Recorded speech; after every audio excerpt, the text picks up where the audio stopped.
Good afternoon, everyone. This is Rick Phillips for CampusNation.com, the sports animal, your home for high school and college sports. And we are here at Townsend Field for this homecoming game with the Baldwin Wallace Yellow Jackets. The Fighting Quakers will be taking the field, and kickoff will be in about 11 minutes. Alan, why don't you introduce yourself? Alan's going to be doing our play-by-play today, and he is no stranger to Quaker sports. Alan, you're obviously connected with our basketball department here. Yeah, I'm the assistant women's basketball coach and also the assistant softball coach. So thank you for having me. I'm looking forward to calling today's game and looking forward to a Quakers win, hopefully, here on homecoming. Well, as I, and we are certainly happy to have you. And it's certainly, a situation where both teams have struggled this year.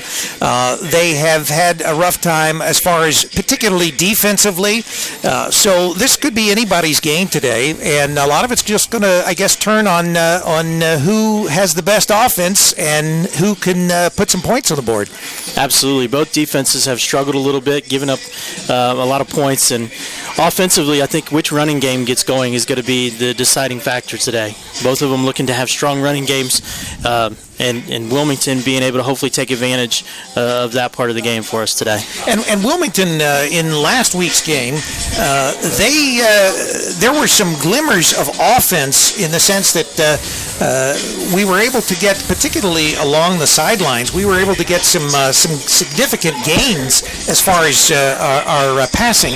And I think that if we can continue upon what we started last week, then I think that we have a lot of hope that today we can put enough points up that we'll end up with more than BW does. Absolutely. Big plays are going to be a big part of today's game. Who can not just move the ball methodically down the field, but who's going to be able to hit on a few of those big plays, give their team energy, excitement, but also really not force the offense to have to just play after play, come down the field, but be able to go and make those big explosive plays. And I think Wilmington hopefully will be able to do that with the new addition to the receiving corps this week. Right, and as far as Baldwin Wallace, they just are coming off a 62-56 loss to Marietta. That was the first time that BW fell to the Pioneers in 11 games. Their sophomore quarterback, Hudson, who will be starting today, we're assuming, he played last week, and he did fairly well for him. Yeah, he was able to move the team. They obviously, while they got beat, they put up a lot of points last week. So I think defensively, obviously, they're worried about some things, but offensively, it seems like they've kind of maybe got some things clicking with Hudson. So I'm sure they're looking forward to some more success from him again today, getting his second opportunity. So. And with putting those kinds of points on the board, obviously, once again, with Wilmington's defense, it's going to have to be stepping up today in order to make sure that they're not putting up big points against Wilmington today. Well, they're starting to get healthy. I think that's going to help. They're getting David Henry back fully healthy again. I'm looking for him to make some plays in the backfield today. And they got another group of young linemen, defensive linemen and linebackers that are really improving as the game goes and as the season goes. And the senior Thompson, I'm looking for him to have a big game today, shutting down the run game, maybe getting another fumble return for a touchdown or interceptions. He's leading us in both those categories. So hopefully he'll have a big game as well, shutting down that BW offense. And I think that at this point, a lot of the people are obviously aware of the fact this is Wilmington's homecoming game today. So there's going to be some extra incentive, not that you need anytime you get out there on the field an incentive to win, but there's going to be some extra incentive from the standpoint of really generating some enthusiasm for the crowd that shows up here. There's a lot of people that are going to be listening as well as watching and that are here that normally may not be here during the year, that are alumni, that are people that come out, specifically for our homecoming game. Absolutely. There's a lot of folks on campus. We have a new building opening up here on the campus today, our Center for Science and Agriculture. They're doing a grand opening for that, so I expect the crowd to be arriving over here a little later. That started at 1, and they're going to give tours and stuff. So I expect it maybe to be a crowd that arrives here in a few more minutes, but there's going to be a lot of excitement in here. Our football team is jacked up for today. They're excited to go, and we're hoping some of that magic comes along today with all the extra fans and support and the new things going on campus. Homecoming is always an exciting time. Hopefully that can give us a few extra points and a little more boost today. Well, and if you look at just the community of Wilmington in general, this college makes such an impact on everything that happens here in Clinton County as well as in Wilmington. And when you've got this type of a facility, and of course Wilmington High School played here in the past, but when you've got this type of facility right here in a town the size of Wilmington, make 10,000 people, it certainly adds a lot of quality to the atmosphere and to the community in general here. We're excited to be able to do Wilmington sports. Obviously, we do your basketball and we do the men's basketball. We do the football games. I'd hope at some point maybe we can talk with Amir and expand into some of the other sports. But we're all excited to be here. We're getting ready for some football. We've got about 5.5 minutes to go before kickoff, and I think that. And we've also got a cameraman. There's the Boxcast camera. Just for the people on the network, obviously we are broadcasting on campusnation.com. Our HD video will be available more than likely Sunday evening, sometime on Monday. That's the HD quality that we put up. That you really you get that full screen look as far as the game. We are Boxcasting, and for those of you that are not familiar with Boxcast, if you go to WilmingtonQuakers.com, you'll get the live stream right there on Boxcast. So you'll see live video with our audio feed, so you won't miss us. And then, of course, on Campus Nation, for those of you that are listening, you're listening simply to an audio stream. The video is delayed and will be available on our website here, as we said, in the next 24 to 48 hours. So for those of you that actually want to see the game in real time, go to the WilmingtonQuakers.com website and watch the Boxcast. So we run two cameras at the same time. Rick, you can see the Wilmington team making their way to the field. You can start seeing also a lot of fans trickling in. We're going to have an exciting atmosphere, I think, this afternoon for a football game. Yeah, and we do high school and college sports, and there's definitely a different flavor at the college level than you've got at high school. Not that there's one or other.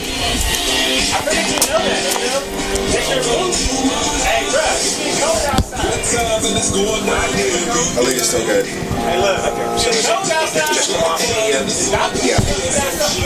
Had a little technical difficulty here with our Boxcast camera. Amir didn't maybe mount it. Make sure good to happen before the game rather than once we have action going on. That's right, and I don't even know if the Boxcast is actually broadcasting yet.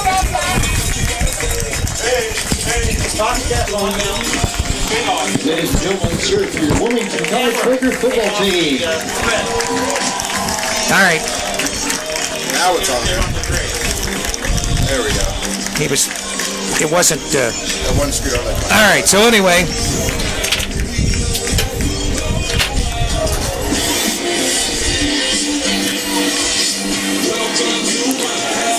Ready, Bill? All right, everybody is ready. We've got 3 minutes before kickoff. We've got our Boxcast camera back and working, and of course the Campus Nation camera is recording all this video for tomorrow's release. Packer, Tedman, Meyer, Thompson.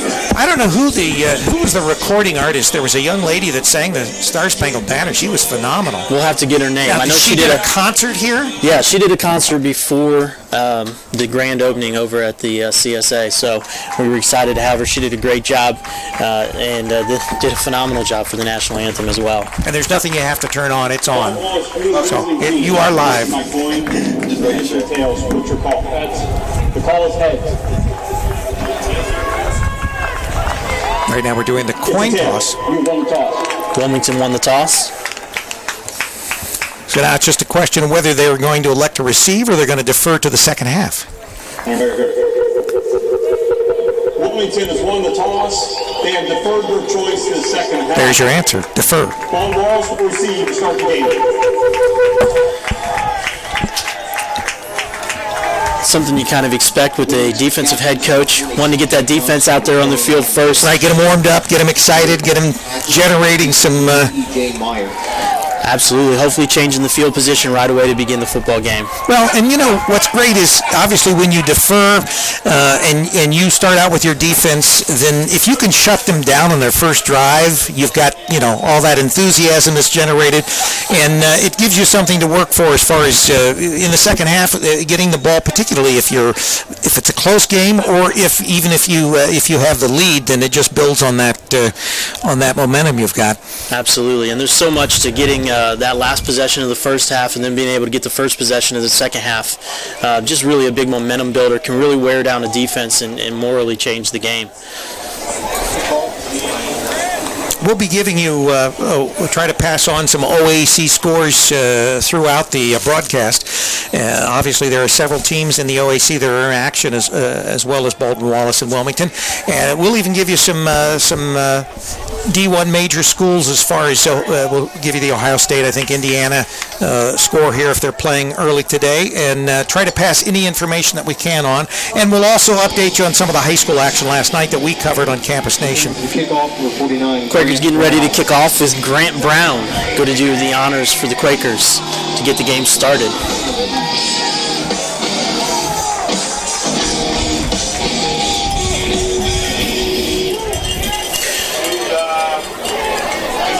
Kick is deep, taken just inside the end zone, out across the 20. Going to be tackled by a group of Wilmington Quakers. In on the tackle, looked like number 30 for the Quakers. For Baldwin Wallace. It's going to be Baldwin Wallace's ball, 1st and 10 at the 26, 27-yard line. So once again, pretty good defense. Didn't allow them to make much of a run back. Absolutely. Baldwin Wallace, we'll see which quarterback comes out for Baldwin Wallace here. We think Hudson, right? Looks like it's going to be Hudson taking the first snap today. Baldwin Wallace, 3 wides to the left, 1 to the right. Running back to the right side of the quarterback, Hudson. Sending 3 in motion. Going to be a dive straight ahead. Tackle made by Thompson. I have a feeling we're going to be hearing his name a lot today, Rick. Yeah, once again, good defense on the part of the Fighting Quakers, and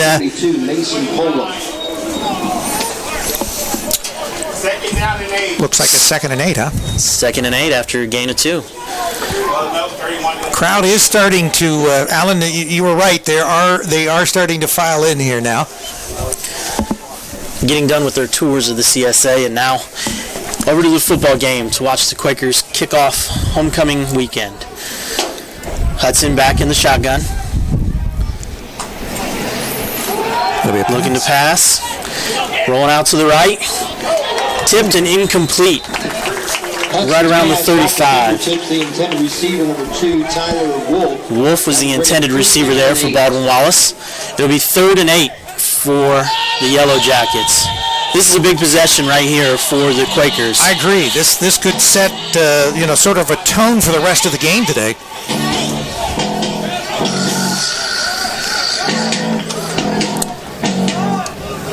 Baldwin Wallace coming back out in the shotgun again. Got a tight end to the left, 2 wide receivers to the right, 1 to the left. Quakers look like they're going to be bringing some pressure. They back off now. Rolling out to the right, getting flushed. Looks like he made the catch, but the question is he inbounds? Looks like they're going to give him the completion inbounds. The spot is going to be right at the first down marker, it looks like.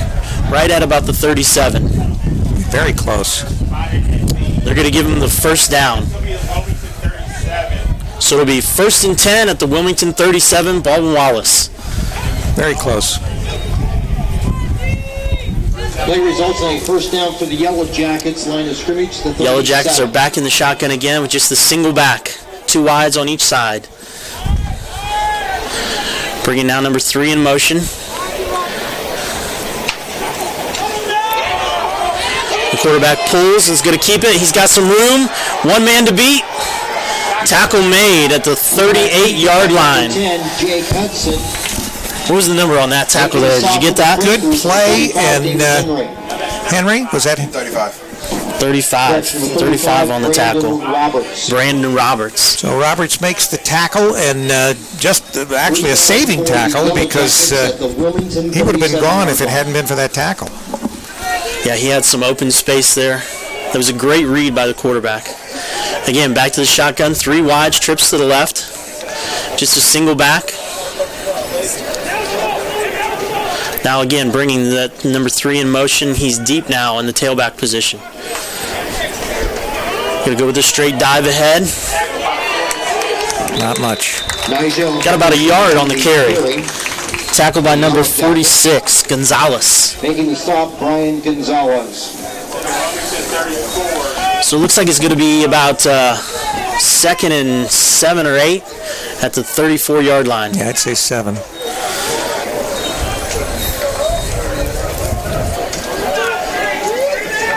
Again, they're going to go 4 wides to the left here. Trying to spread out the Wilmington defense, looks like. I'm looking for a quarterback draw on this play, Rick. Taking the snap, taking a roll to the left. Got a man in the flats. Well done. Nice pursuit by the Quakers. Good defense. Number 92, Narcisse Murphy with the tackle. Actually a loss, probably back to the original line of scrimmage almost, looks like. So it looks like it would be 3rd and 8. So we got a second big 3rd and 8 on this possession here, Rick. Yeah, Wilmington is putting them into positions where, they're not very manageable, but let's see if we can stop them. This would be a great place to do that.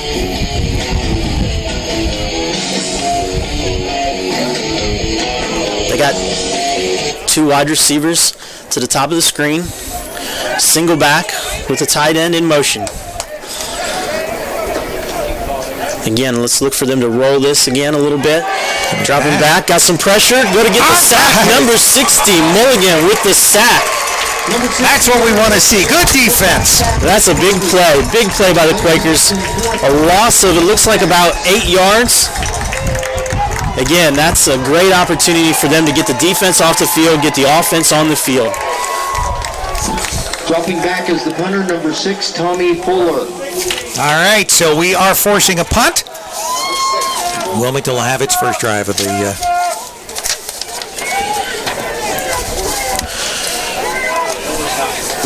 Wilmington looks like they have a man getting off the field late there. The kick going to be just inside the 20. Down to about the 18-yard line. 20-yard line. That was number 6, Tommy Fuller, with the kick for Baldwin Wallace. So Luke Credit and company will come on now, and we'll see what the Quakers can do with their first drive of the game. Again, this is an opportunity for the Quakers, hopefully, to get off to a quick start. Quakers take over 1st and 10. And it'll be interesting to see whether they're going to establish a ground game or whether they're going to... We have 4 wides. Drew, number 4, getting his first start of the year. Credit calling the signals out of the shotgun. Actually in the pistol formation. Going to be a handoff. Got some running. Over the 35-yard line. Great hole over that left side. Really nice block by the left tackle. Sterling Clark had a great kick-out block right over there. First down. First down and 10 at the 34-yard line for the Quakers. I'd say that's the start we're looking for there, That's Rick. exactly the start we're looking for. Blocked by Sterling. Nice run by Manica. Again, they're in that pistol formation again. Back to pass, little bubble down here to the bottom of the screen. Very nice catch and run by number 83, P.J. Meyer. And Alan, that was what I was referring to last week. Last week we just started to move the ball, going to the outside like that, and I think that maybe we're going to pick up on that when we're passing, and we might see some success on that as far as moving that ball. Absolutely. Some nice calls here by our offensive coordinator, Rick Worman, getting the Quakers moving early on. 1st and 10 at the 49-yard line. Hand off up the middle. Manica, the Baldwin Wallace defense is going to stop him on this after a gain of about a yard and a half, right around the 50. So it'll be about 2nd and 8 or 9. On the tackles, number 15, for the Quakers. Sean Nischwitz. Looks like they really want to test that left side of the offensive line and toward the right side of the defensive line there, Rick. Yeah. Quakers back again with 4 wides, 3 to the top of the screen, 1 at the bottom. We're in the pistol formation. Credit again calling out the signals. Got 6 men at the line for the Baldwin Wallace. Credit back to pass. Oh, what a catch. Oh, and there's flags. What a catch. Looks like it's going to be defensive pass interference if I were to guess, and I believe he made the catch too. Number 4, Sean Root. Yeah, I can't tell whether the officials actually signal a catch or not. Looks like they're going to spot the ball there as well, so. Looks like they're talking it over. Spot is going to be the Wilmington 45, so it should be a first down if we accept it.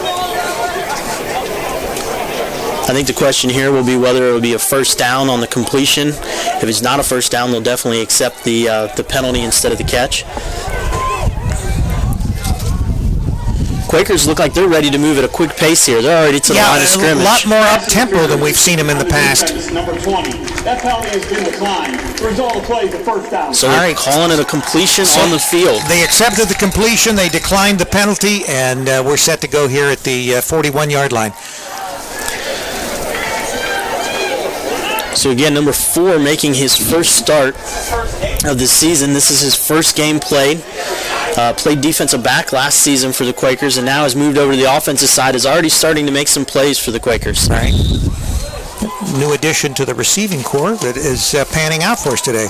Absolutely. Again in the pistol formation, 2 wides on both sides. Credit back to pass. Going to hit the quick out down here to number 86. Tarnowski. Once again to the edge. So I think you got something going there, Rick. They're going to try to work the edge of this defense. They're getting a nice rhythm.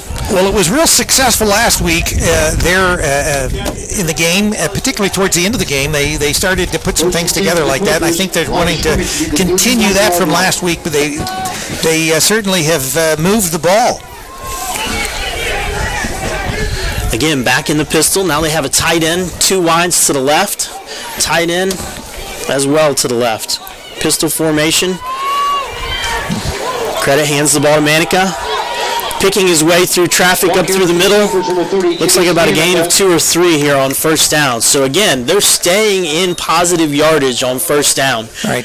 Going to be very important. One of the things I looked at stat-wise for both of these teams, Rick, is penalty situation. Both of them struggling this year, looks like, with penalties, just at least from the statistics. It's Shooting themselves in the foot. Yeah. Absolutely. Staying in front of that down and distance. So again, the Quakers moving at a quick pace here. Have a tight end set back to the right, 2 wides to the right and 1 to the left. Pistol formation. Credit calling the signals. Sending the tight end in motion to the top of the screen. Hand off to Manica again off that left side. Has a first down to about the 15-yard line. Again, we've had some great blocks there on the top side of that. That left tackle and left guard are doing a fantastic job of moving people. Sterling Clark and number 67, Glitcher. Quaker fans are enjoying this, and of course one of the stats that was made aware to us, when the Fighting Quakers offense reaches the red zone, they're at 100% in scoring this year. Let's hope to keep that going right here. Right. Again in the pistols. Hand off up the middle.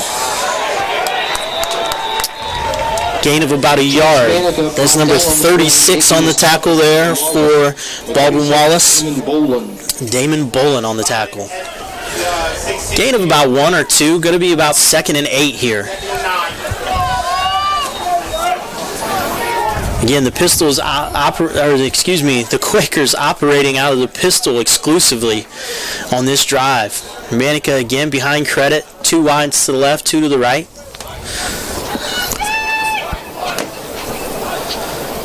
Looks like we had a movement on the defensive line. Be free play here. Quarterback keeper by number 13, Luke. So Credit's going to gain about a yard on the play to the 15, but we're going to have a stop. Probably encroachment, you think? Yeah. Preliminary signal looks like it's going to be encroachment on defense. Defense, number 36. It'll be a 5-yard penalty. Replay second. So again, there's that penalty coming into play now. Right. Keeping, again, the Quakers in good standing. It's going to be now 2nd and about 3. Yeah, it's very manageable when you've got 2nd and 3, 2nd and 4. Much better than having to go, 3rd and 8 or something like that. So in that red zone, looking to score. 2nd down and 4. Again, in the pistol, we have Clark at the top of the screen, isolated. 3 wides to the bottom. Handoff, Credit rolling out.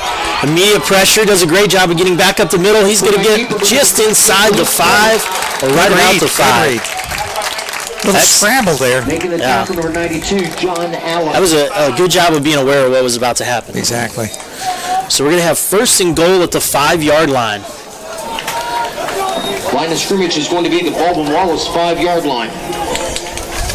Again, the Quakers really kind of what they would call a sugar huddle that they're operating out of right now. Again, in the pistol, we have 2 wides down to the bottom with the tight end and 1 to the top. Hand off to Manica. Going to bounce it outside and score. In for the Quakers, touchdown. Chase Manica. So the Fighting Quakers draw first blood. Well, that's about as good as you could script it. Perfect. That was a perfect drive. Like you said, no negative yardage. Everything was positive. To the point after touchdown, number 12, Lane Stevenson. So we have Grant Brown here kicking. That was 9 plays, 77 yards. Stevenson for the hold. And Brown good.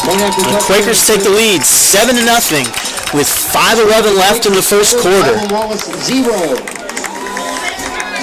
So again, defensively, you got what you wanted on the other end, and now again offensively, just moving it down the field, a lot of what you were talking about. Tell us a little bit about some of the success they had on that drive. Well, obviously, one of the key factors were there were no negative plays, so everything was positive along that drive. We didn't shoot ourselves in the foot as far as any nasty penalties or anything. Baldwin Wallace, on the other hand, they had some penalties. So if we can keep this going, like we've said, particularly now that they're having some success on the edges, which we saw carrying over from last week, a lot of positives for this first drive for the Quakers, and hopefully their defense will come and arise to the stop of Baldwin Wallace on this series of downs as well. Absolutely. This will be a big kick here. Hoping to keep the field position in the Quakers' favor for the game. Again, Grant Brown going to be doing the kicking duties. Looks like the Yellow Jackets have number 19, Levert back to return. And he's going to be taking that about 5 yards deep in the end zone. He's decided to bring it out, hesitated. He's across the 10, the 15. He's got a gap. He's about out to the 25-yard line. So once again, they started at the 25 their last series. It looks like they're going to start at about that this series. Looked like he was going to take a knee there, didn't it? Yeah, I think that he wasn't really sure what he wanted to do. It worked out for him either way. They're going to start at the 25. So it'll be Yellow Jackets ball, 1st and 10 at the 25. And again, it looks like Hudson back out at the quarterback position. Wallace, line of scrimmage, the 25. Yellow Jackets have 2 wide receivers split to the left, 1 at the top of the screen, tight in the formation, and single back. Again, motioning number 3. Going to have a handoff. Oh, fumble on the play. Looks like it bounced right back up to him. Yeah, fortunate. Fortunate for Baldwin Wallace. That exchange there looks like. So I believe Nigel Henderson is who recovered it as well. Bounced right back up to him. That doesn't happen too often with an oblong football day. No, that doesn't. So again, the Yellow Jackets are in no huddle. There's one of those negative plays that you've been talking about, right? Rick. 2nd and 11 now. Running back in motion, 2 wides to the left, 1 to the right. Fakes the handoff, rolling to the right, got a man. Nice catch. We're going to see where he's going to be spotted. Going to be spotted about the 32-yard line. So it's going to be about 3rd and 4 here for the Yellow Jackets. Looked like he had the first down, but then as he caught it and regained his momentum, he was moved back a little bit. So. Right. Yellow Jackets facing Mulligan checking back into the game. He had the big sack on the last possession for the Quakers. See if they can get a little pressure here. 2 wides to the left, a tight end also on the left. Again, motioning number 3. Quakers on a blitz up the middle, getting a little pressure. Hudson's getting away, moving to his right. Oh, looks like he lost the football as he was going out of bounds. The question is where they're going to be spotted. Exactly, yeah, it'll be the spot that's around the 33-yard line. Is that what you see? it looks to me like they're going to be short, and so Injury Wilmington. Have an injured player down on the field. It looks like They are spotting that ball at the. I can't see a number. Can you see a number, Rick, there on was who it we have down? 46? It looks Or like no. 45 or 46. Yeah, It's going to be 4th down and 2. so we got a 4th and 2. College would like to take this opportunity to thank some special friends of the football program. Where they're located, I just don't see them trying to go for this, especially this early in the game, down 7-0. I think that First of all, why you got that Stephen shirt on? Hey, bro, that look like. So that's an interesting spot there. It looked like he was out a little farther back, but also looked like he might have lost the football forward a little bit there at the end. Being chased. This looks like it might be number 45, David Henry. I know he's been battling an ankle injury. Didn't see what happened to him there on the play, but he's getting assisted off the field. You know, everything's going right so far for the Quakers except for that. David Henry's a big key to this defense. He's a tough young man, though. I'm sure if he's possible, he'll shake it off and be back out on the football field. Yeah, I think that, from the looks of it, obviously he is being helped off the field, but he still is putting some pressure on that leg, so I don't think that it's anything that's going to be serious. The real question now is, what does BW do here? They're going to punt? Yeah, looks like they've got their punter in. It looks like they're in punt formation. Number 6, Tommy Fuller, kicking. Looks like the Quakers are going to play it safe here. I do not see a deep man for the Quakers. Now, is this the punter that this is his first time punting? I believe so. Did you hear that? That is what we were told before the game, is that this would be his first time punting. Wilmington takes a timeout. So now I wonder if Wilmington is aware of this. I would think that they might be aware of this. And there may be some discussion. I mean, there's some extra pressure. My other question is, we didn't have a man back. Did we have 11 on the field? That could be. They might have started the count and decided they had to get the right personnel on the field. And always with an injury, you always wonder if they were able to get the man that was injured, get his replacement out there. You're going to bring him to his in the 3rd quarter. All right, we were just informed we're going to have a special guest. One of our Hall of Famers from today's Hall of Fame induction ceremony is going to be joining us in the 3rd quarter. Great. So we're excited about that. We look forward to talking with them once we get there. So that's another exciting thing going on today, the Hall of Fame here on campus. Looks like whether or not they had a man back before, they've decided to have a man back now. Number 4 again dropping back into formation. And for the first time, if this is his first punt, it'll be interesting to see just how this comes off. Back to receive the punt is number 4, Sean Ruth. So again, Tommy kicking the ball. Low line driver, we have a man close to that. They've been able to get away. It looks like it's going to be down inside the 30. Baldwin Wallace making some motions like it might have been touched, but the officials say it's going to be down. Wilmington ball, 1st and 10 at the 30-yard line. Well, not a bad punt. I mean, it was effective. That's that's what they were looking for, I'm sure, particularly since this is his first time punting. Officially a punt of 37 yards. Punt of 37 yards.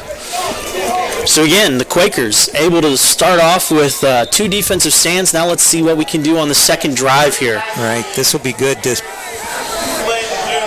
wides to the left, again in the pistol formation. Credit calling out the signals.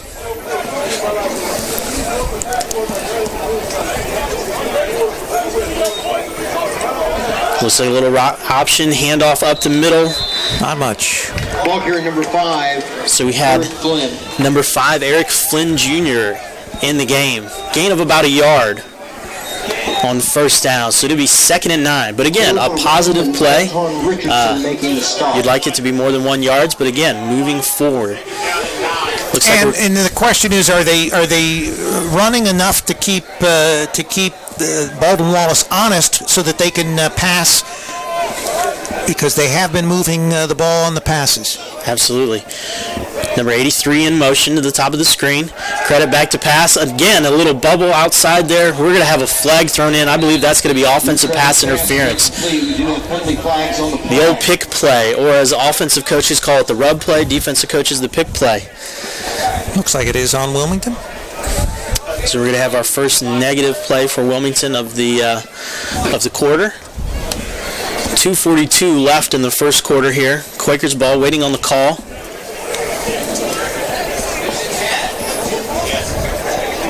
Pass interference on the offense, number 4. That'll be a 10-yard penalty. Replace that.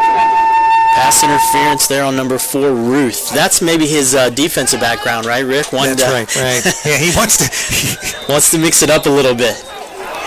He's again single wide receiver at the top of the screen, trips to the bottom in the pistol. At some point, let's see if we got a double high safety here. Let's see if we attack down the field at all here. Credit, back to pass, little fake handoff, steps up in the pocket. Nice throw to number 4. This young man does not look like a former defender. He has excellent hands. That's 2 great catches so far. Catch a gain of about 11 over to about the 31-yard line, 32-yard line. So 3rd down and 9. All right, important play here. Let's see if we can get a first down. 2 wides to the top, 2 to the bottom, again in the pistol.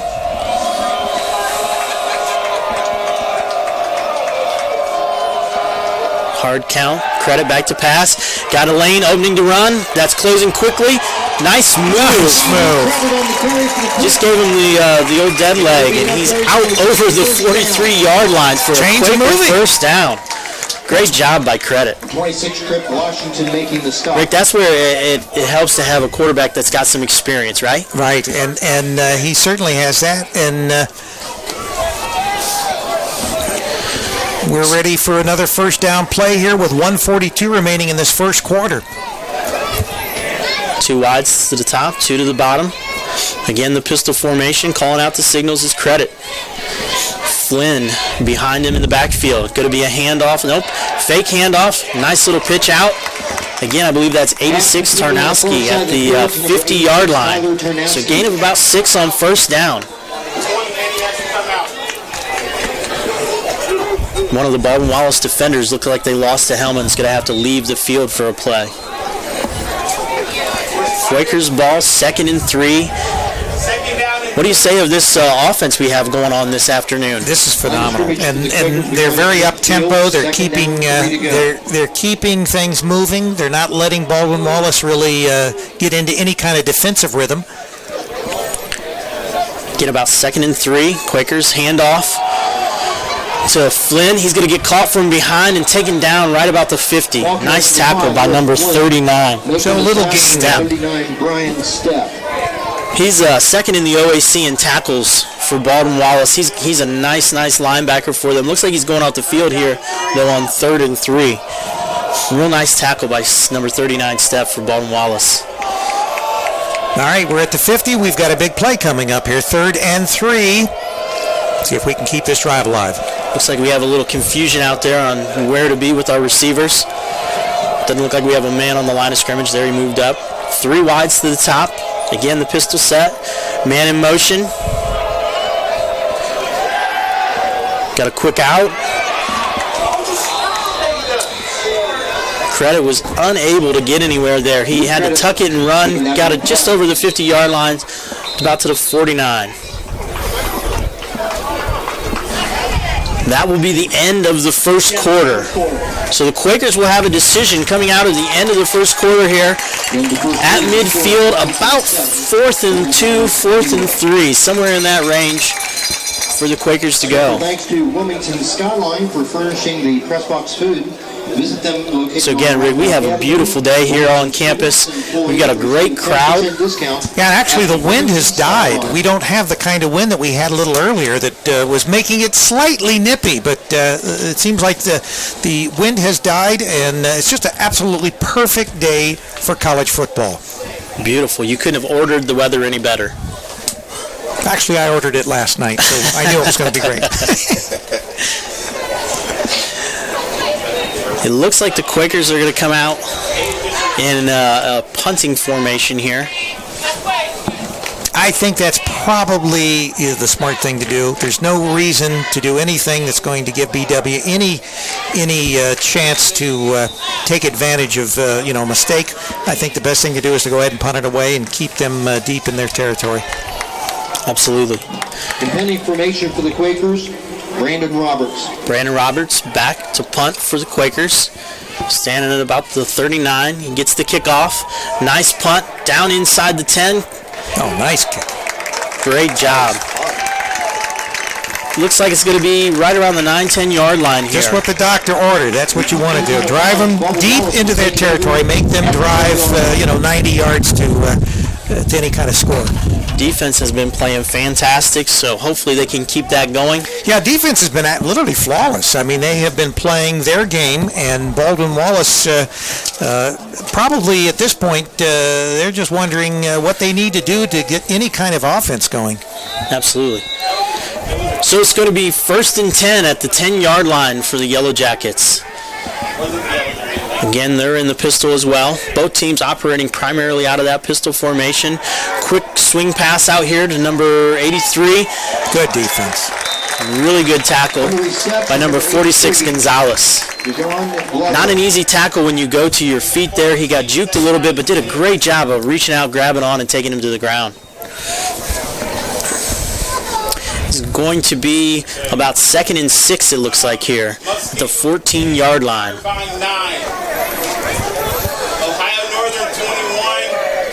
We have 2 wides to each side. Mount Union 21, Heidelberg 7. Quarterback in the shotgun all by himself. Tight end, close formation. Going to have a quarterback draw right up the middle. Going to be a nice tackle by the Quakers right at about the 15-yard line. Doesn't look like he got much. Stop for the Quakers, number 20, C.J. Thompson. There's C.J. Thompson again, Rick. Talk about his tackling ability on this team, leading the team in tackles. He's been all over the field so far. So we're back to a 3rd and 3 from the 17-yard line. It looked like a generous spot to me. I thought so. Yeah, I didn't think that he got quite that much. So again, we're back to a big 3rd down. This one's one of the shorter variety for Baldwin Wallace. 2 to the top of the screen, 2 to the bottom. We have a running back offset to the quarterback in the shotgun. Dropping back, a little bubble screen here to the running back. It's going to be about tackling, and he misses the tackle there. Gets it out over the 25-yard line for a 1st down, out to about the 26, 27-yard line. So Baldwin Wallace did what they had to do. They got that 1st down, and they are on a drive. Now it looks like they're trying to speed things up right here. They got what they wanted, and now they're going to hurry it up. The Quakers look a little confused. We have some uncovered men at the top, trips to the top. Now Baldwin Wallace checking with the sideline for the play. Again, back to the pistol here. Trips to the top of the screen, tight on the bottom. Going to be a dive right up the middle. Oh, just tripped over the 30-yard line. Walker was number 41, Nigel Henderson for the Yellow Jackets. Looks like maybe a 2nd and 8 or 2nd and 7. Yeah, again, another generous spot there. He's about the 32-yard line. So it looks like they're going to be about a 2nd and 6, 2nd and 5. Quakers showing blitz. Trips to the top of the screen.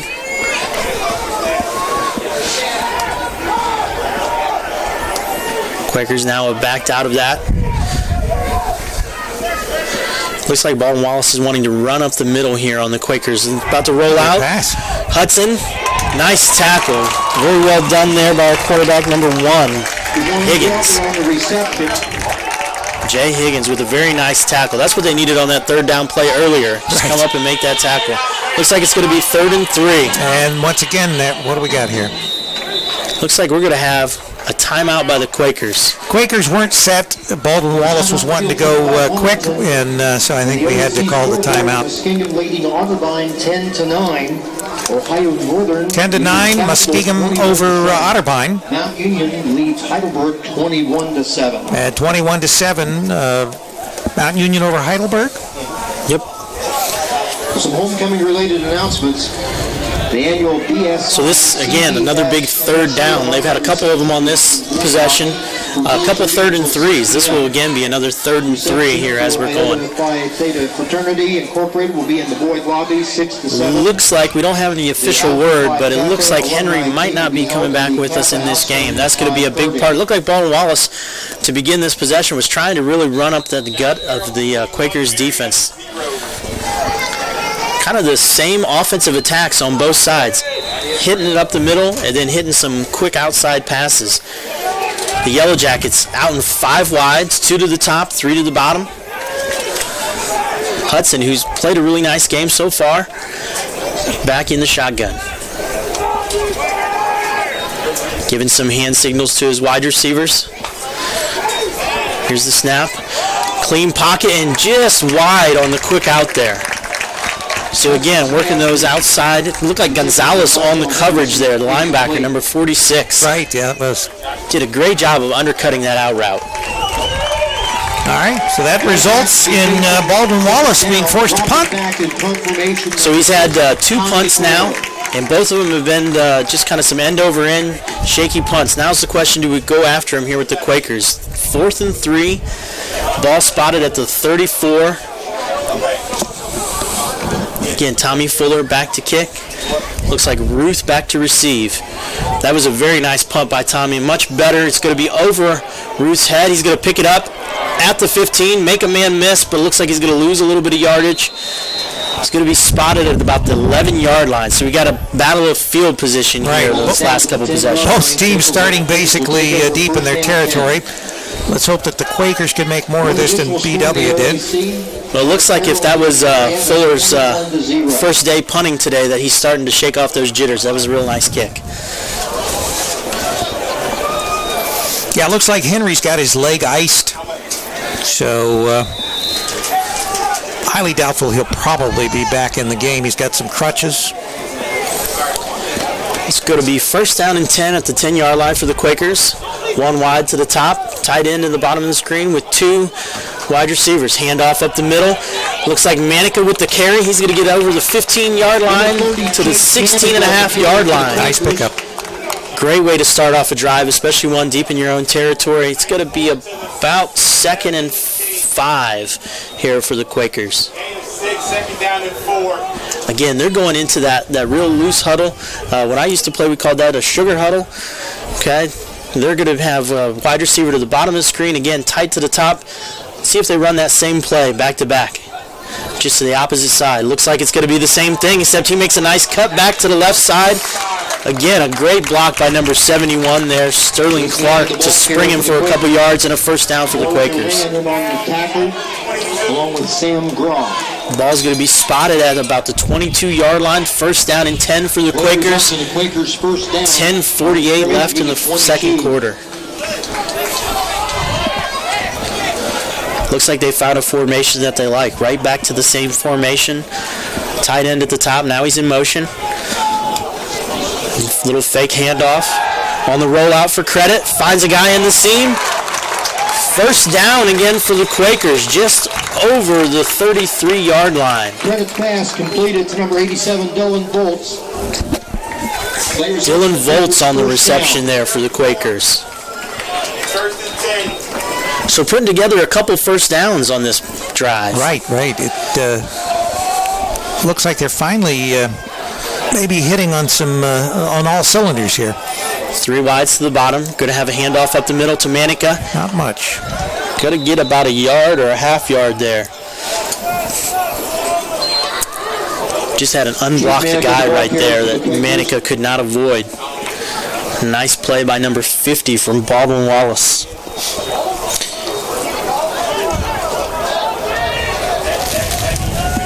It's going to be 2nd and 9 for the Quakers. Again in the pistol formation. 2 wides to the left, 1 to the top.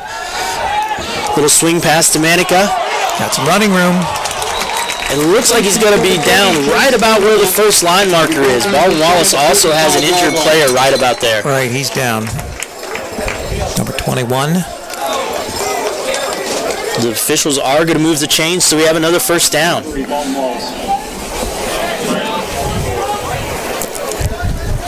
Always hate to see an injury for anybody. You also hate Looks to like see he's holding his arm. Yeah. Maybe his left arm. He came in for that tackle low, and it looked like Manica just buried his shoulder and put it right into to his arm.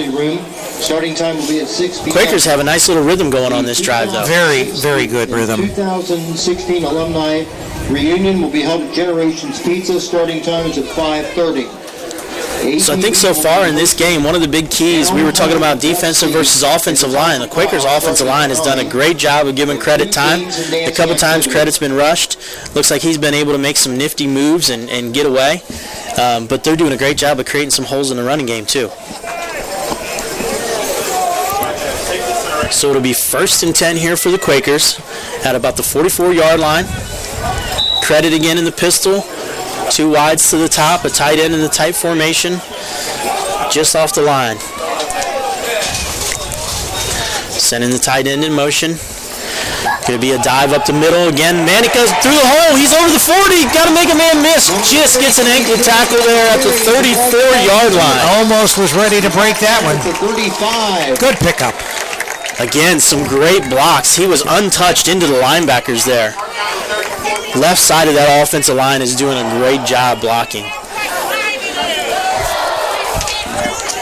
It's going to be 1st and 10 for the Quakers at the 34-yard line. Again, same formation. Are we going to go right back to the same play? We're going to send that tight end in motion again. From the pistol, credit calling it out. Little swing to Manica, giving the hot hand the ball. Just tripped up on a nice play by number 92 for Baldwin Wallace. I tell you what, if he doesn't get him right there on that diving attempt, he is able to go for a little while. Right, yeah, he would have definitely been running for a while. So it's going to be, the down marker says 1st down, but I believe it's 2nd down. 2nd and 10, basically 10 yards. There we go, the down marker has moved. 2nd and 10. They're coming to 3:15. Credit calling out the signals. Back to pass. He's got him on a fade. Is he able to catch it? Oh, crazy catch! Touchdown, Quakers! Nice pass. Nice catch. P.J. Meyer on the touchdown. What a ball by He dropped Credit. that right in. Beautiful pass. Quakers have a little homecoming magic going on today. I would say. So with 8:01 left in the quarter, the Quakers score their 2nd offensive touchdown of the game. Again, Grant Brown here to kick. Stephenson to hold. A little bit of a high snap, but Stephenson gets it down and up and through. Good job by the holder there, getting that down. So at 8:01, it's 14-0 Quakers.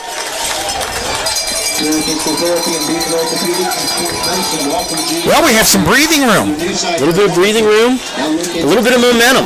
And remember, we get the ball again in the second half. So we deferred in that at the beginning of the game. We're taking the ball in the second half. We've got a 14-0 lead with 8:01 remaining in this half.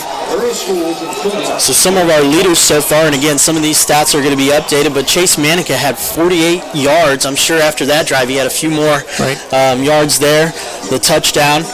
Credit was 7 for 7, the last stats that we have for 73 yards. I know that's increased because he just threw the nice touchdown pass there. Yeah, he's been on fire.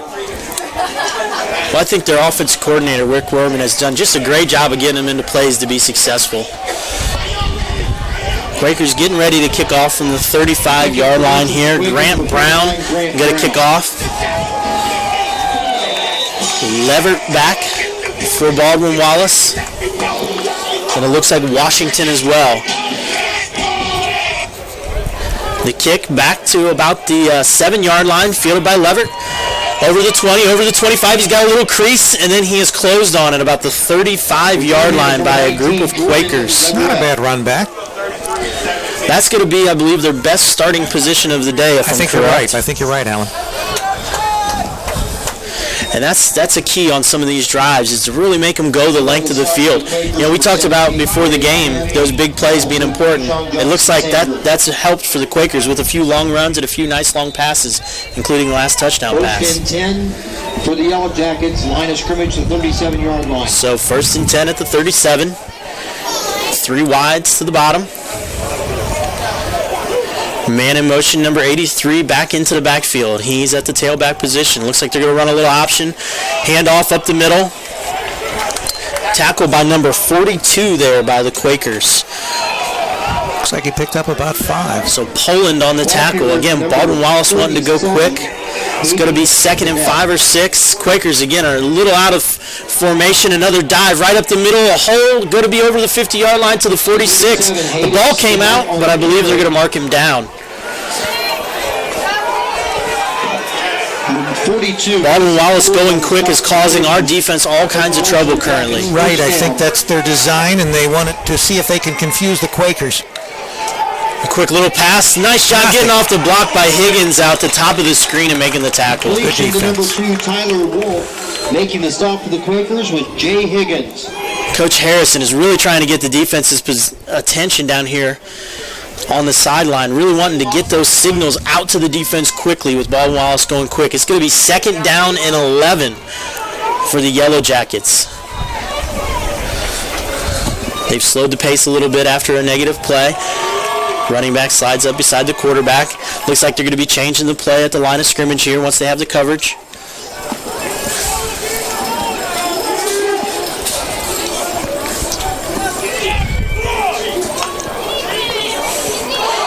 Handoff up the middle. Ball down at about the 44-yard line of the Quakers. Again, here Baldwin Wallace goes, trying to go quick. Coach Harrison getting in the signals quickly. The Quakers, number 90, Ryan Prince, and number 20, That was 37 on the carry for Baldwin Wallace, and that would be Stinnett.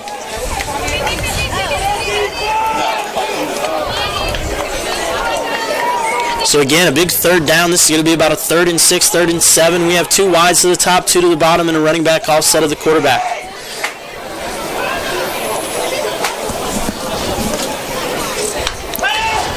Snap, the Quakers blitzing up the middle. The quarterback going to be able to make a man miss. Down at about the 33-yard line. Nice run. Keeper number 10, Jake Hudson. Boy, I tell you what, I thought they had him in the backfield. He did a great job of just wiggling out of that tackle and making a 1st down. So it's going to be 1st and 10 at the 34. Again, we see that good field position off the kick. Look like it's really benefiting the Yellow Jackets. Definitely. Baldwin Wallace on a little bit of a roll here. 5:30 left in the half. Quakers needing a stop. 1st and 10 at their 34-yard line. Looked like possibly a little movement there by the Yellow Jackets, but no call. It's a good time for a turnover. Just got the playoff. Just getting inside. They're really starting to get some distance, it looks like, on some of those option reads right there on the end, and they're able to get inside that defensive end. Nice little gain of about 6 yards on 1st down. 2nd and 4. So it's going to be 2nd and 4 at the 28-yard line. Yellow Jackets again, 2 wide to the top, 1 to the bottom of the screen. Running back offset. Man in motion, number 83. Looking for a little quick toss. Quarterback keeper up the middle. He's got some room. Number 10, Still on his feet. Inside the 10, down at about the 7-yard line. So it's going to be 1st and goal for the Yellow Jackets. in on the tackle for the Quakers, Brandon Roberts. Quakers having a little issue there with some discipline on the defensive line, going with the motion. Nice little run by the quarterback, Hudson. Handoff up the middle, going quick. Looked like he was diving into the end zone. I was going to say, yeah, he was diving a little early. They had about 3 or more yards to go. Here they go. They're going quick now. Stinnett was on that last carry. Hudson's ability to run the ball is really bothering the Quakers right now. I saw coming into the game he had a nice average. He's really hurting them with these option looks. He's making some great reads. Look for them to go to that or a little rollout where he has the option for pass run. Again, it'll be second and goal at about the 4. Here's the snap. Handoff up the middle. He's going to be just short at about the 1 yard line. So it's going to be 3rd and goal at the 1 for the Yellow Jackets. Looks like we're bringing in some extra bodies here for the Quakers. We got some men that are out there going to have to get off hurry. They want to go fast. They have a man wide open to the top of the screen. Touchdown. Touchdown. A penalty flag. I believe that's going to be 12 men on the field, though, Rick. Didn't get an extra man off. Indications are there may be a touchdown. They could have ran that ball up the middle. They had a guy wide open here at the bottom of the screen. Legal substitution, 12 men on the field on the defense. That penalty has been declined. The result of the play is a touchdown. So a touchdown for the Yellow Jackets at the 3:21 mark in the second quarter. So the Quakers will get the ball back one last time before the half. Nate Kerner will be the holder. Joe Simonis, the kicker. So Simonis is going to be kicking here. Down. It's going to be blocked by the Quakers. They have a couple men out in front. Wow, very well done by Carner getting back on that dove. I thought 2 Quakers were right there. Maybe going to get 2 points going the other way. Carner did a great job of diving on the ball. Number 60, Darren Milligan. So right before half, Rick, it looks like the momentum changed a little bit on that drive. What do you think the Quakers need to do here with this last 3:21? I think the first thing, with the block of the extra point, I think they've maybe grabbed some of that momentum back. Now, if they can capitalize, they've got plenty of time to get back down the field. A lot of it's going to depend on this kickoff and where the ball actually is spotted to begin their drive. But there's certainly enough time for them to get back down the field and put some more points on the board.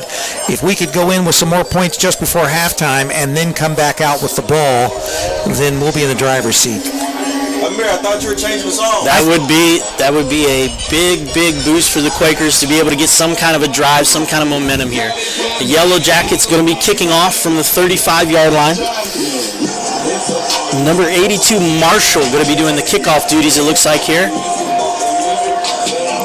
Number 82, Jimmy Marshall on the kickoff. Kick is deep. Back to Ruth. He's going to take it at about the 2-yard line. On his way out, got a little bit of a seam, but then it closes quickly. Tackled at the 20-yard line by a host of Yellow Jackets. That sounds scary, a host of Yellow Jackets. So the Quakers will have 80 yards to drive for a score. We have 3:15 left in this first half of play. So if you're Luke Credit right here and you're the offensive coordinator, you have more goals than just scoring right here, right, Rick? Well, I think that, the first thing that you want to do, obviously, is you don't want to turn the ball over. So we don't want to do anything that's going to give the Yellow Jackets any kind of opportunity to score before the half. The next thing is let's keep that rhythm going with the positive yardage. Snap, handoff up the middle. Oh, the ball is loose. Speaking of the ball, but the ref is calling him down. It looks like he recovered it anyway. Is he hurt? But he is hurt. May have fallen on the ball. Grabbing a leg. Looks like he's grabbing an ankle. Looked like that as he got tackled and twisted there, his foot just stuck in the turf a little bit. So we have an injury timeout on the field. We'll get that number on the ball carrier here in a minute. I believe that was 28 carrying. Is that correct? Looks like it.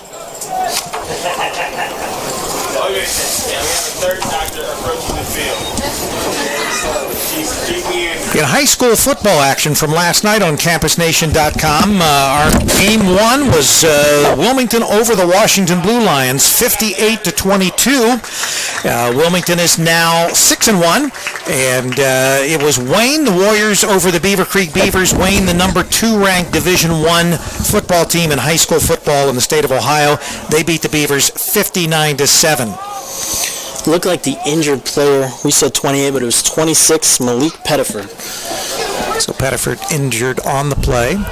He's being escorted off the field, and Quakers are going to have a 2nd down and 9. Ball at the 22-yard line. Again in the pistol set. 2 wides to the bottom, 2 to the top. Using a little clock there. Fake handoff, credit to the outside, go run. Nice little play up over the 30-yard line. He looks like he's going to be just short of a first down. That was a great job running the option there. Right. He made a nice read. 3rd and 1.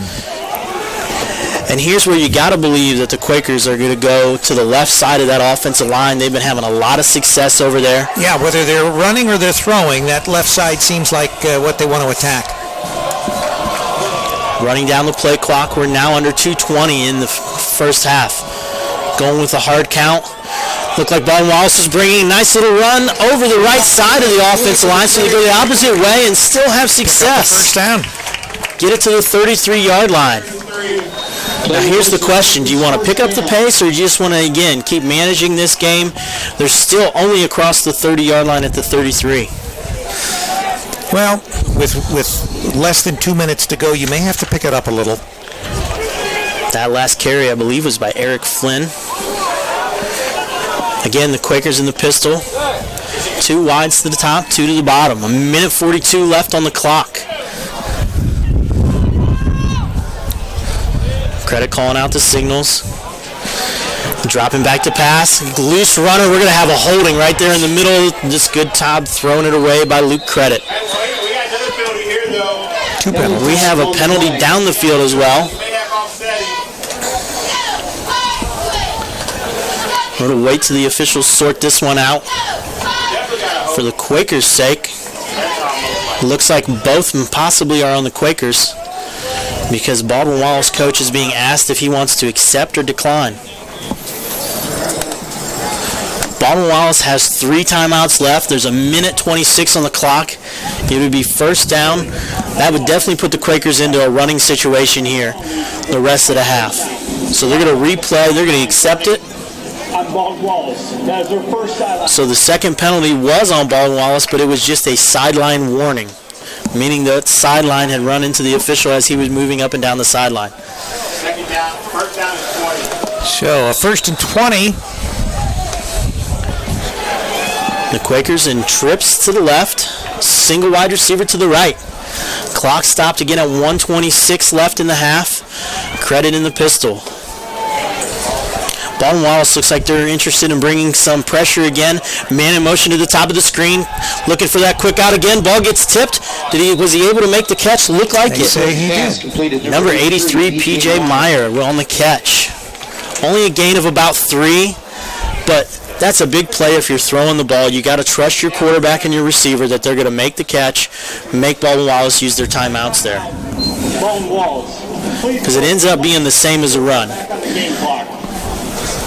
They're putting a little bit of time back on the clock here. Putting 1:24 back on the clock. Special ceremonies I believe they ran that play with 1:26, so I guess that means that play only took 2 seconds to run there. That's a quick hitter. Right.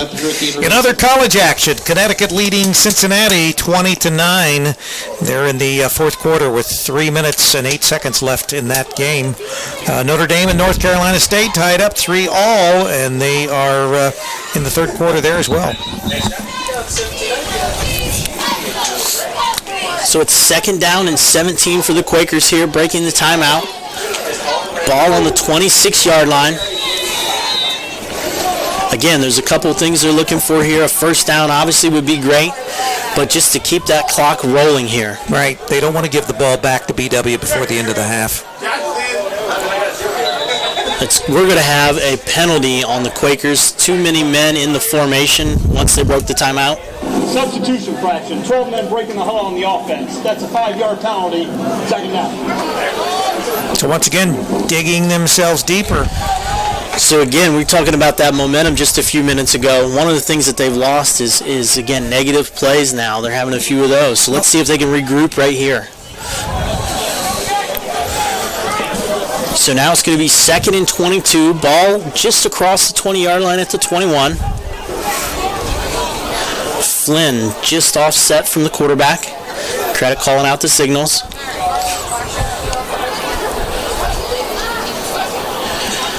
Credit back to pass. Little quick out. Dropped. So again, using those ends, trying to get a quick pass out, trying to keep that clock running. Now Baldwin Wallace is going to be able to save one of those timeouts here. Unless the Quakers are able to get a first down on 3rd and 22. You got to imagine this is some kind of a draw. Quarterback draw, running back draw. Right, once again, you got to be very careful. You don't want to do anything here that's going to turn the ball over deep in your territory. So they have 2 wides to the bottom of the screen. We have a little confusion again for the Quakers. Now we have a tight end at the bottom of the screen.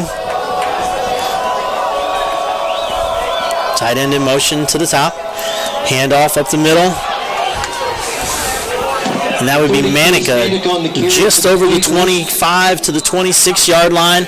He's going to be down. They're going to call a timeout with 1:10 left in the first half. So now here comes a big situation punt-wise. Got to have good protection, get the kickoff, and on top of that, hopefully not give him much of a return. Right, and drive him deep. But allowing your quarterback to throw like they've done, and really that was not his fault there on second down. A drop pass, the ball was right on the money. Showing a lot of faith in Luke Credit right now. Right, they definitely were showing confidence that he was going to be able to get some positive yardage and maybe even pick up the first down. Now we got a 4th and 22. A couple key things here is to get this punt off, try to drive it deep, and make BW start definitely on their side of the field. So we have Roberts back in kick formation, standing at about his own 11. Looks like Baldwin Wallace is coming after this kick right here. They're rushing, gets the ball off. Nice. A little short. A little short and going toward the sideline. Be interesting where they say this one is at. 50? Right at the 50-yard line. So it's going to be 1st and 10 for Baldwin Wallace. 50-yard line with 1:04 to operate. Well, one of the things that we saw in the last series with Baldwin Wallace was they were moving the ball quickly. That was sort of disrupting the Wilmington defense. So I'm sure they're going to pick that same theme up here on this drive that they're going to put forward here. Obviously, they've got 50 yards to cover with 1:04. 1 timeout left, I believe, as well. The board says 2, but I believe they took 2 on that last possession. Hudson, who's had a nice day in the shotgun. Dropping back to pass. Pretty clean pocket. He's going deep. And just overthrown on number 3 for the Yellow Jackets. Really nice coverage there. Yeah, he was blanketed. Very nice coverage from number 3 from Wilmington, Moore. Did a great job. In fact, Baldwin Wallace receiver had a hold of his jersey as they were tussling down the field. Moore did a great job. Hey, Tim, hurry quick, lock the thing. Maybe we get the hell out of here. Quick, lock the door. Quick, lock the door.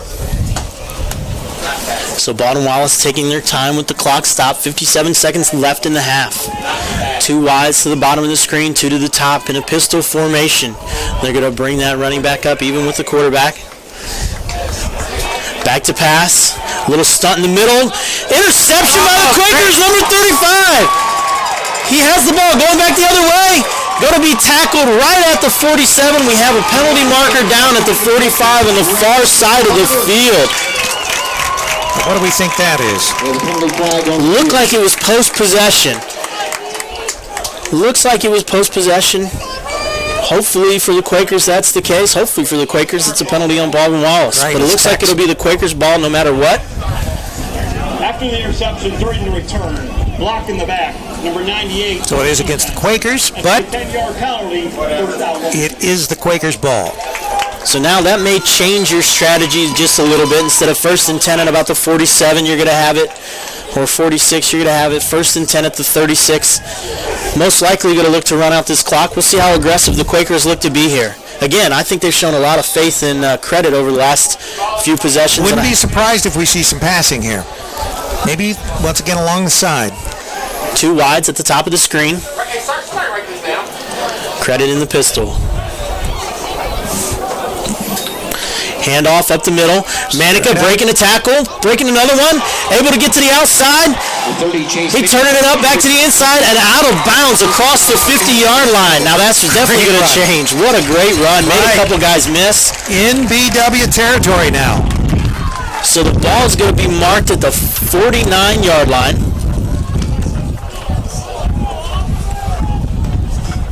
And now the Quakers are looking to go quick themselves. Clock stopped, 36 seconds left in the half. Credit across the midfield line. Look like BW is going to play 2 high safeties. Not interested in getting beat deep again. Credit's been doing a great job using the count all day. Another handoff up the middle. Stuffed. Manica's stuffed, but we're going to have 15-yard face mask, it looks like to me. Chase Manica. So the ball is at the 47-yard line where he was taken down. Let's listen for the official call.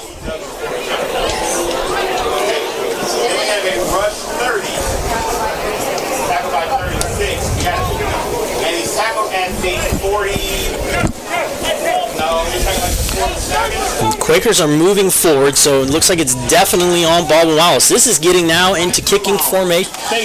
We have one timeout left. That's a 15-yard penalty and timeout. It is a face mask. So they stuffed them on the run there, but have a costly face mask penalty. Again, penalties rearing their ugly head in this football game. 30 seconds. They started the clock. I don't know if the Quakers know it. 25 left on the clock, and it's moving. Looks like they don't know. We're under 18 and a half. Dropping back. He's going to throw the quick out to number 4, Ruth. And out of Does bounds. a great job of getting out of bounds at the 24-yard line for the Quakers. So now 13 seconds left. They do have a timeout, so they can use the whole field. So we're going to go into the end zone? I think this play has to be into the end zone, or give Manica one more chance to break something here. Again, ball at about the 24, 23-yard line for the Quakers. Credit back to pass. He has a man breaking open. It's Volts. Breaks the tackle. Breaks another one down at the 15-yard line. Timeout, Quakers, with 8 seconds left. So here's the question. Field goal? Do you throw one into the end zone, or do you take your field goal? I would say at this point that I probably would err on caution and maybe kick a field goal. You've got, if you try a passing play, maybe take 4 seconds. You could, at least attempt one passing play and still be able to have a shot at taking your field goal. I would say that would be probably the most likely scenario here. Grant Brown, it looks like from my stats, has tried one field goal on the year and is 0 for 1.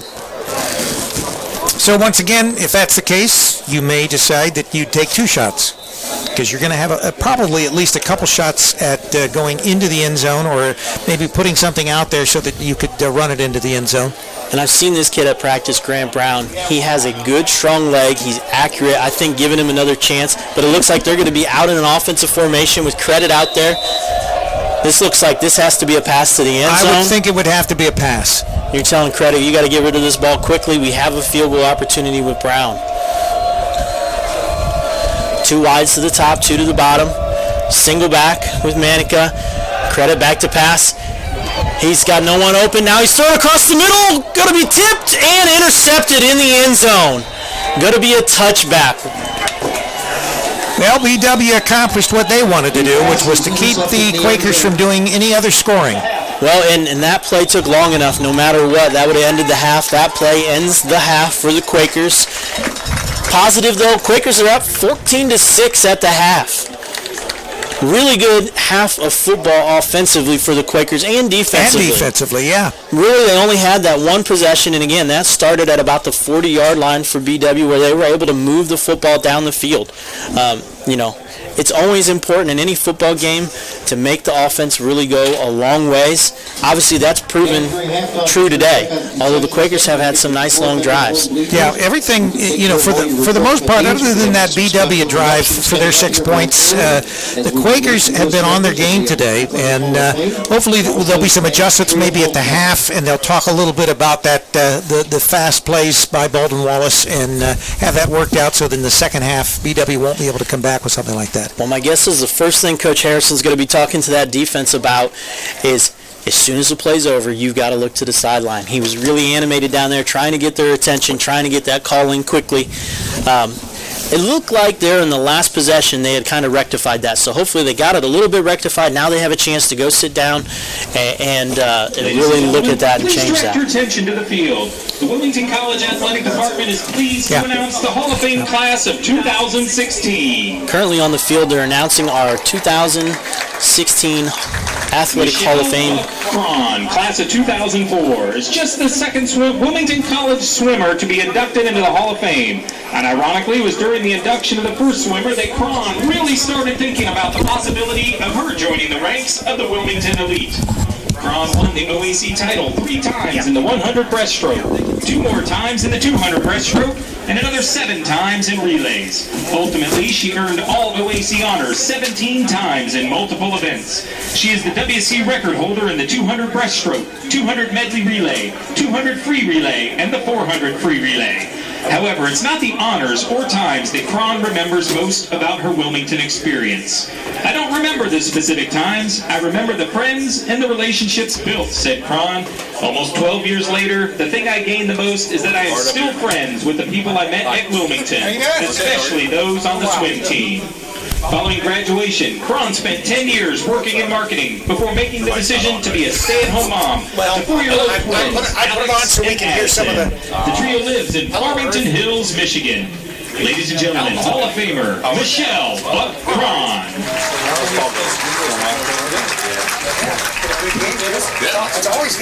Damian Garnett, class of 2000, was a late bloomer that eventually became a Hall of Famer. Garnett wasn't recruited until the summer before his freshman year and didn't visit campus until early August. He chose Wilmington over Thomas More and Mount St. Joseph, and the rest, they say, is history. He was a 2-time All-Mid-East Region selection and a 2-time Heartland Conference selection. He hit 400, 175 for 438 in his career with 108 runs, scored 90 RBIs, and 7 homers and 21 stolen bases. Not only did the decision allow Garnett's baseball talent to shine through, he discovered his future wife and future occupation while at Wilmington. The first was his future wife, and that came even before he attended a single class. During my visit with 3 other teammates, we were walking through Herman Court and volleyball was practicing, said Garnett.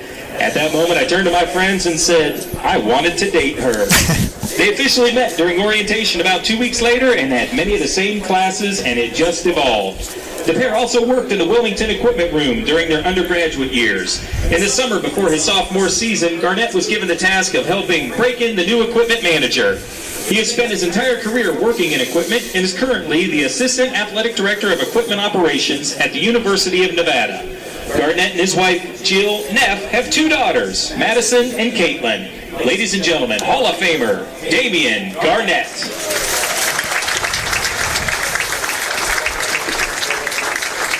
Brandon Tisdale, class of 2005. Almost didn't make it to Wilmington College, but once he stepped foot on the Clinton County campus, his impact was immediate. He established the school's single-season record, which still stands with 14.5 sacks in 2001. Sounds like somebody we'd want to have on our broadcast. Career sacks and Fortunately, we're going to be able to make that happen. There you go. He'll be up third quarter. Was first to recognize his exploits were partially a result of his teammates. As a freshman, we had Nick Nicastro and Greg Liggins, so they didn't really pay much attention to me, said Tisdale. Mark Lane should be going into the Hall as well. If it wasn't for him taking all the double teams, I wouldn't have had all the stats I accumulated. He was a 2-time All-American following the 2003 and 2004 seasons. He was a 4-time All-OAC honoree. Tisdale transferred from Central State University, where they didn't have a football team. He thought his playing days were over. Then a call to his residence hall room changed his dreams, and the rest was history. Tisdale is currently the general manager at Dayton Frozen Solutions, and he lives in Xenia with his girlfriend, Janine. Ladies and gentlemen, Hall of Famer, Brandon Tisdale.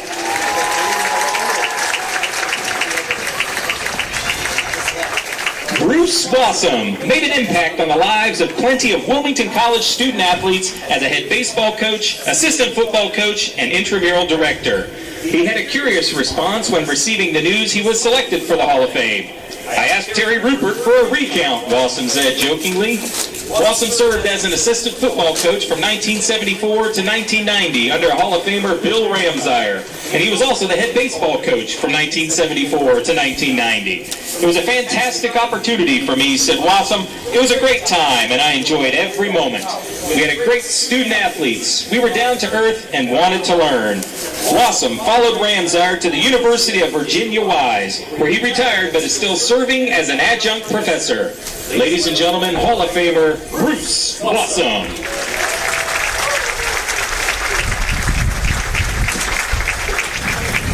Siobhan Zarilla, class of 2005. Was also a surefire Hall of Famer from the time she accepted her Wilmington College degree.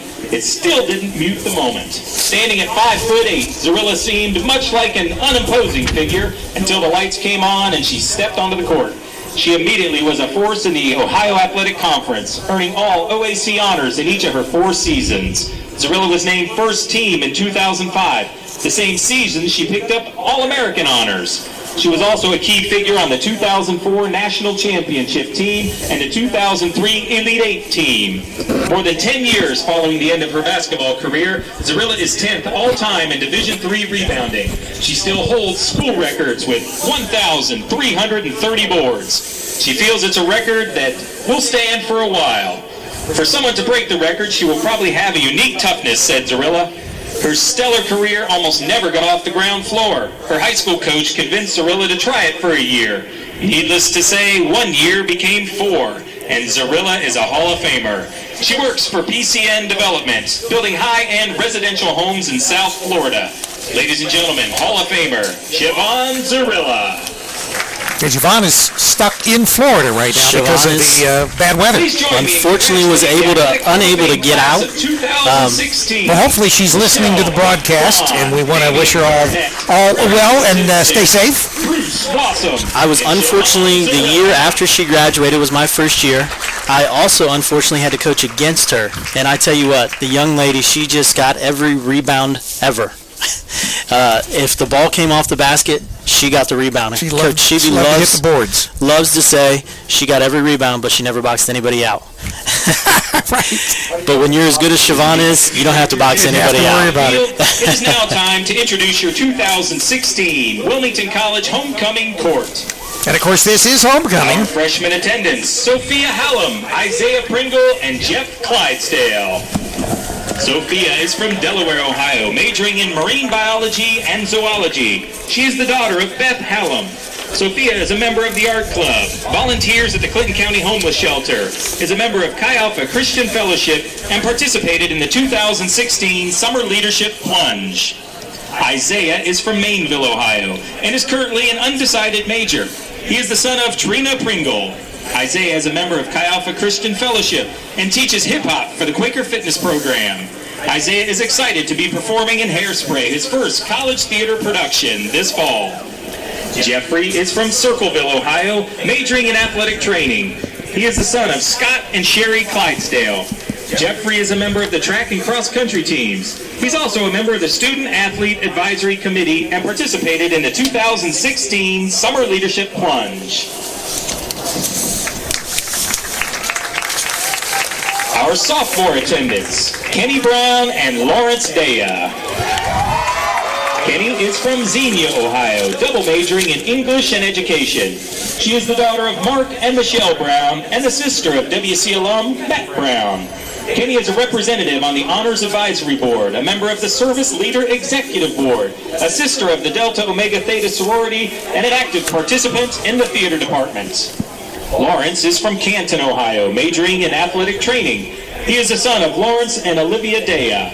Lawrence is the VP of Administration for SGA, a resident assistant, a member of the Student Philanthropy Council, the Sports Medicine Leadership Council, the Student Athlete Advisory Committee, and also a member of the swim team.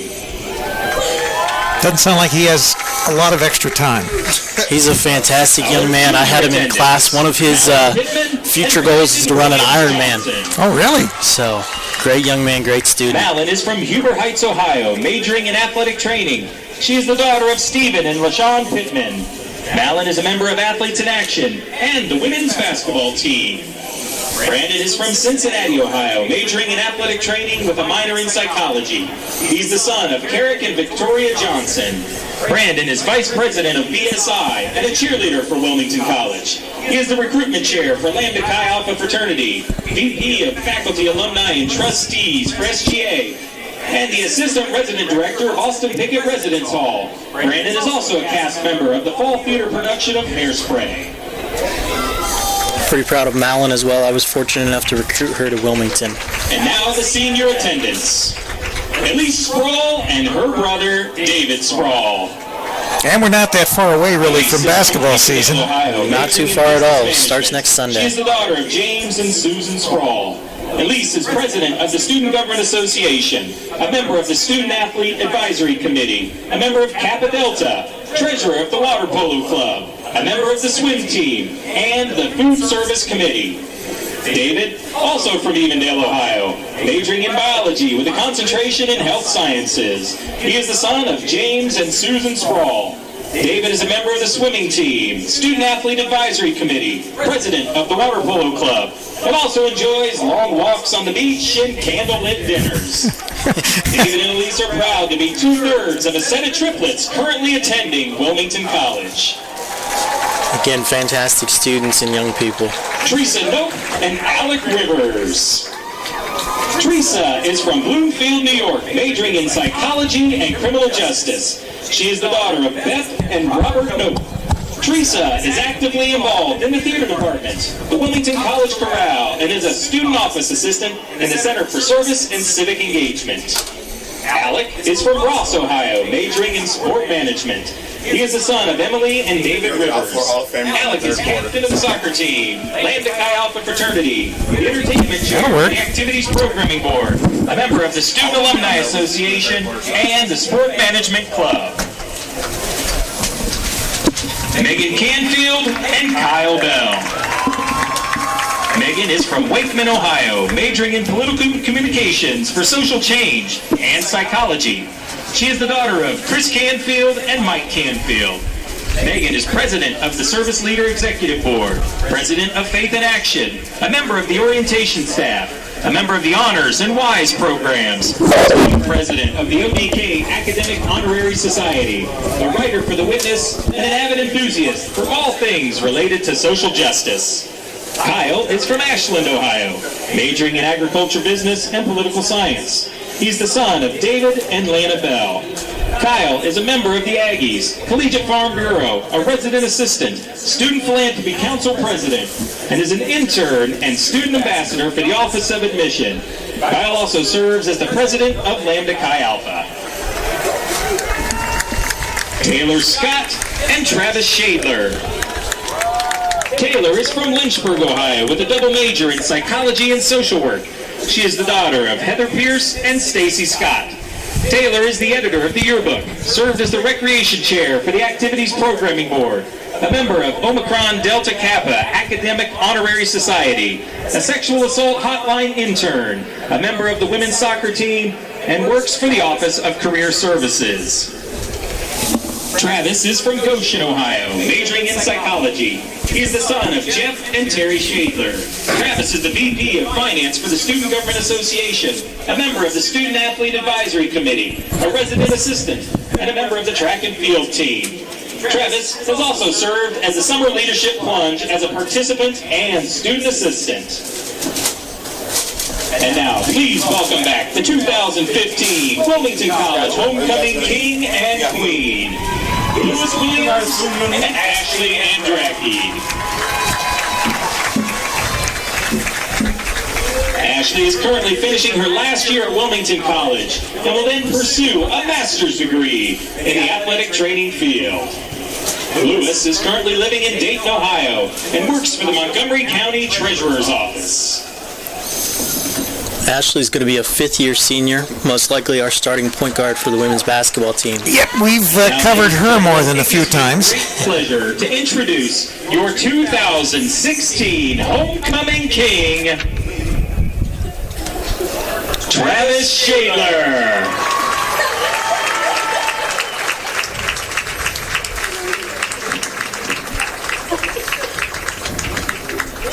And the 2016 Homecoming Queen, Megan Canfield.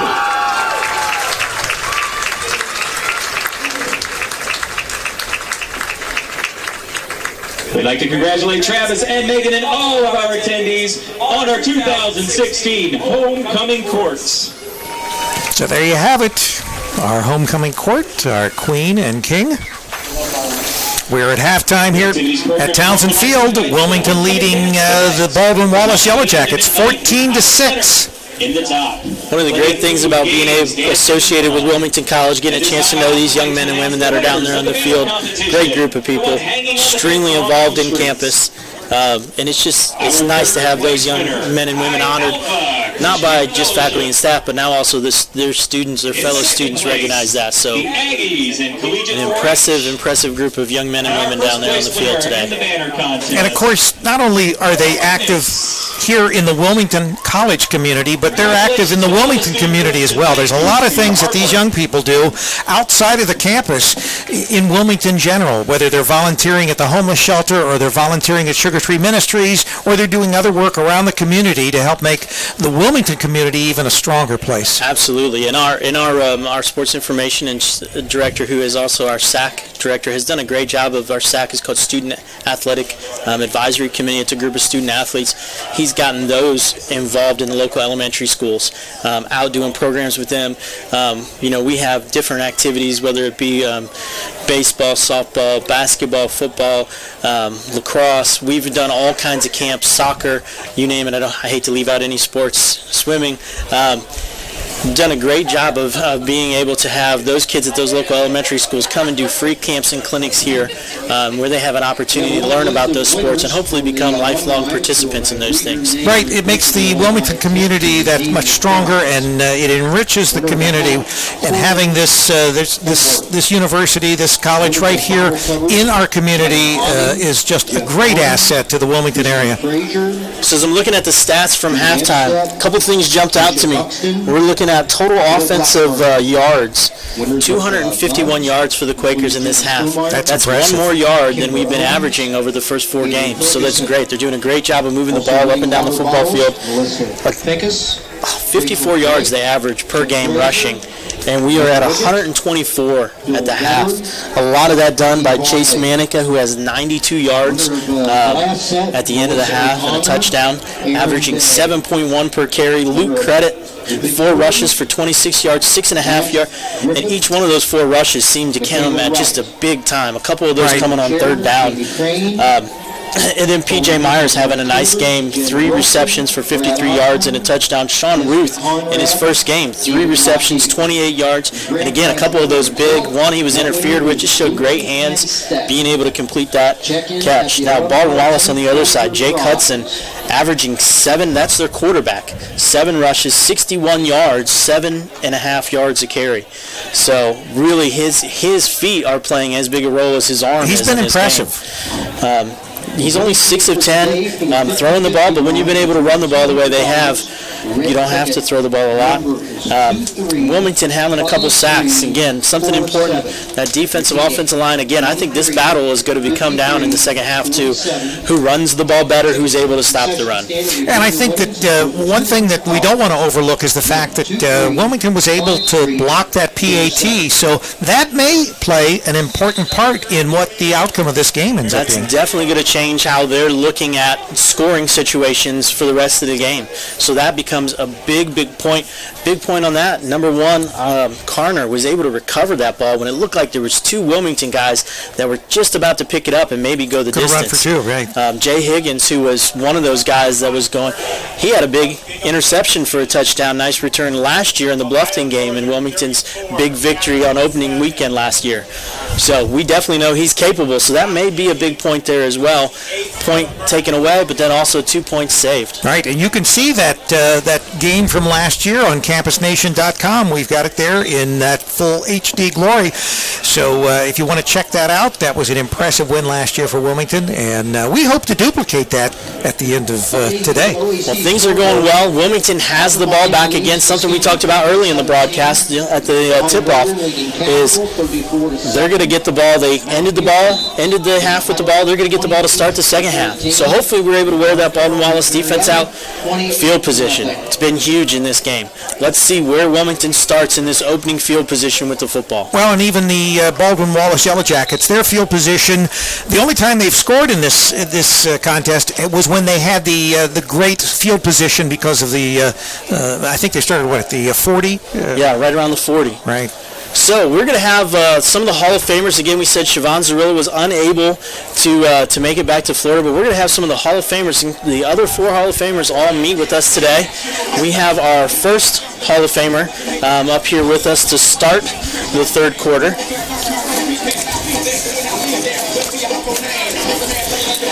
Michelle Buck-Cron. Hi, thank you. Well, thanks for joining us. We appreciate you coming up and joining us. Sounds like you had quite the storied career. What's your favorite memory from Wilmington? Oh my goodness, there's so many to choose from. Swimming-wise, I'd say probably my senior year after I won the 100 breaststroke at OAC conference. I got my personal best time. But overall, I would say my best memories from my entire college experience was all the friendships that I made, and I'm still friends today with those same swimmers that I met back 12 years ago, well, 16 years ago. So building those relationships. We'll talk to you here again after the kick. Kick short, taken at the 10, over to the 20. He has a little bit of a crease, and just short of the 30-yard line at about the 29-yard line. Now, during your career, obviously, Trip Green was your swim coach. Do you have any good Trip stories? Oh, wow. Any that you can share with us? I was going to say, that sounds dangerous there. I would say we were on our way back to Wilmington College after one of the swim meets. I can't recall which year it was. We stopped at a Subway, and we had a whole bus full of swimmers, and there was one person working. So Trip put on a pair of gloves, and he went back and started making everybody subs. That living the Wilmington model, hands-on learning, hands-on living. Absolutely. Hand off to start the second half to Manica. He is tackled behind, right at the yard line of scrimmage at the 29-yard line.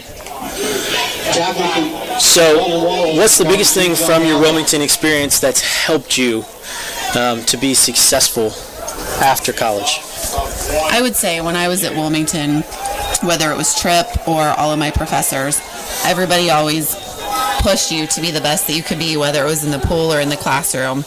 And they really taught you how to not only succeed in school and swimming, but also to succeed in life. And I feel like I've always taken that with me. PJ Myers with the completion over the 36-yard line to the 37. Looks like he's going to be about a yard short. We're going to be at 3rd and 1 here. After this 3rd and 1, we'll come right back to you. Quaker's going to be 3rd and a little more than a yard. Again, a big 3rd down to start this second half. The snap, handoff, going to the left side. Manica looks like he is over. Looks like he's going to be to the 40-yard line, so has it by about a yard. Great pickup. Left side of that offensive line has done a great job all day. Well, we really appreciate you spending your time. It's great to meet a Hall of Famer and someone that has been a vital part of Wilmington College, because not only does your success in the past help those then, but also now into the future. So we want to open a new category, too, in the Hall of Fame. We want Hall of Fame broadcasters. There we go. Included in that, right? Sounds good. I'm on my first broadcast. Am I in? There you go. You're doing Well, you're great. starting. All right. Credit is, again, back in the shotgun. The ball at the 40-yard line. 2 to the top of the screen, 1 at the bottom. Going to be getting a handoff to Manica. Again, Baldwin Wallace looks like they're stacking up to stop the run here. Well, again, thank you very much for being with us. We really appreciate it. Thank you so much. Congratulations again, and it's always great to meet a successful Wilmington alum, which they all are, right? Right. Thank you. All of them. Congratulations. Nice to meet you. So it's going to be 2nd down and 8 at about the 41, 42-yard line here for the Quakers. Big possession to open the second half. Credit in the pistol. 2 to the top of the screen. Tight end just offset at the bottom. Dropping back to pass. Going to be another quick out. Catch. Completion at the 44-yard line. That looks like it was to number 85, Tim Murphy on the reception. Tim Murphy on the reception. At some point, Rick, I've got to wonder if they're going to try to jump one of these out routes. Both teams are just throwing them exclusively, it seems like, at this point. Right. So again, another big 3rd down comes here. It's going to be about 3rd and 7, just a short pickup on the last game. Credit again in the pistol, 3 to the top of the screen, 1 at the bottom. Sending a receiver in motion. Back out. Going to his second read nice. across the middle. Great throw, and just out of his grasp, unable to pull it in at the 45. Tarnowski just missed that. The kid has shown great hands all day. That was just unlucky defender right there. So it's going to be 4th and 6, and the Quakers are going to have to punt with Brandon Roberts back to kick. We're going to have our next Hall of Famer here to join us. This is going to be Damian Garrett from the class of 2000.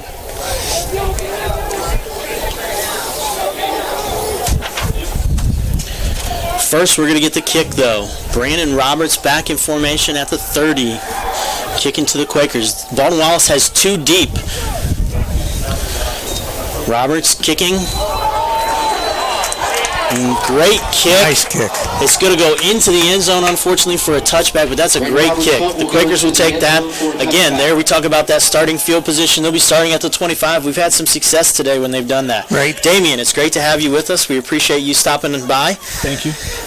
Hopefully, I'm sure it's been an exciting weekend for you. Congratulations on being a newly minted Wilmington College Hall of Fame Thank you. member. Really appreciate that. Yeah, it's been a great experience coming back home. It's been a while, but it's nice to see how things have grown and changed here on campus.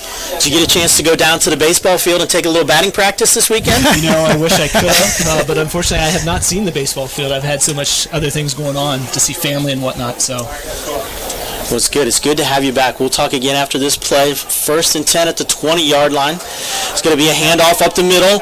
Busting free. Oh, no. I was fooled on the play. I was too. I was following the fullback, and here 10 Hudson, who had a great half running the ball, did a good job with his play fake and handed off and took it. So it's going to be a 1st and 10 at the 31. So looking at your stats, you had quite the career hitting. I certainly did. I wasn't a power hitter. I was more consistent, get on the base and help the team, score some runs and or be the guy who is scoring the runs. So it was get on base at all costs. So we asked Michelle, who was just here, what her favorite Wilmington College memory, maybe specifically with baseball or just overall, was. After this play, we'll ask you what yours is. Pass, little swing pass out to the 30. Nice block. Higgins forcing him to the sideline. Gets past Higgins. Able to be taken down at the 38, 39-yard line. So it's going to be 2nd and 3 for the Yellow Jackets.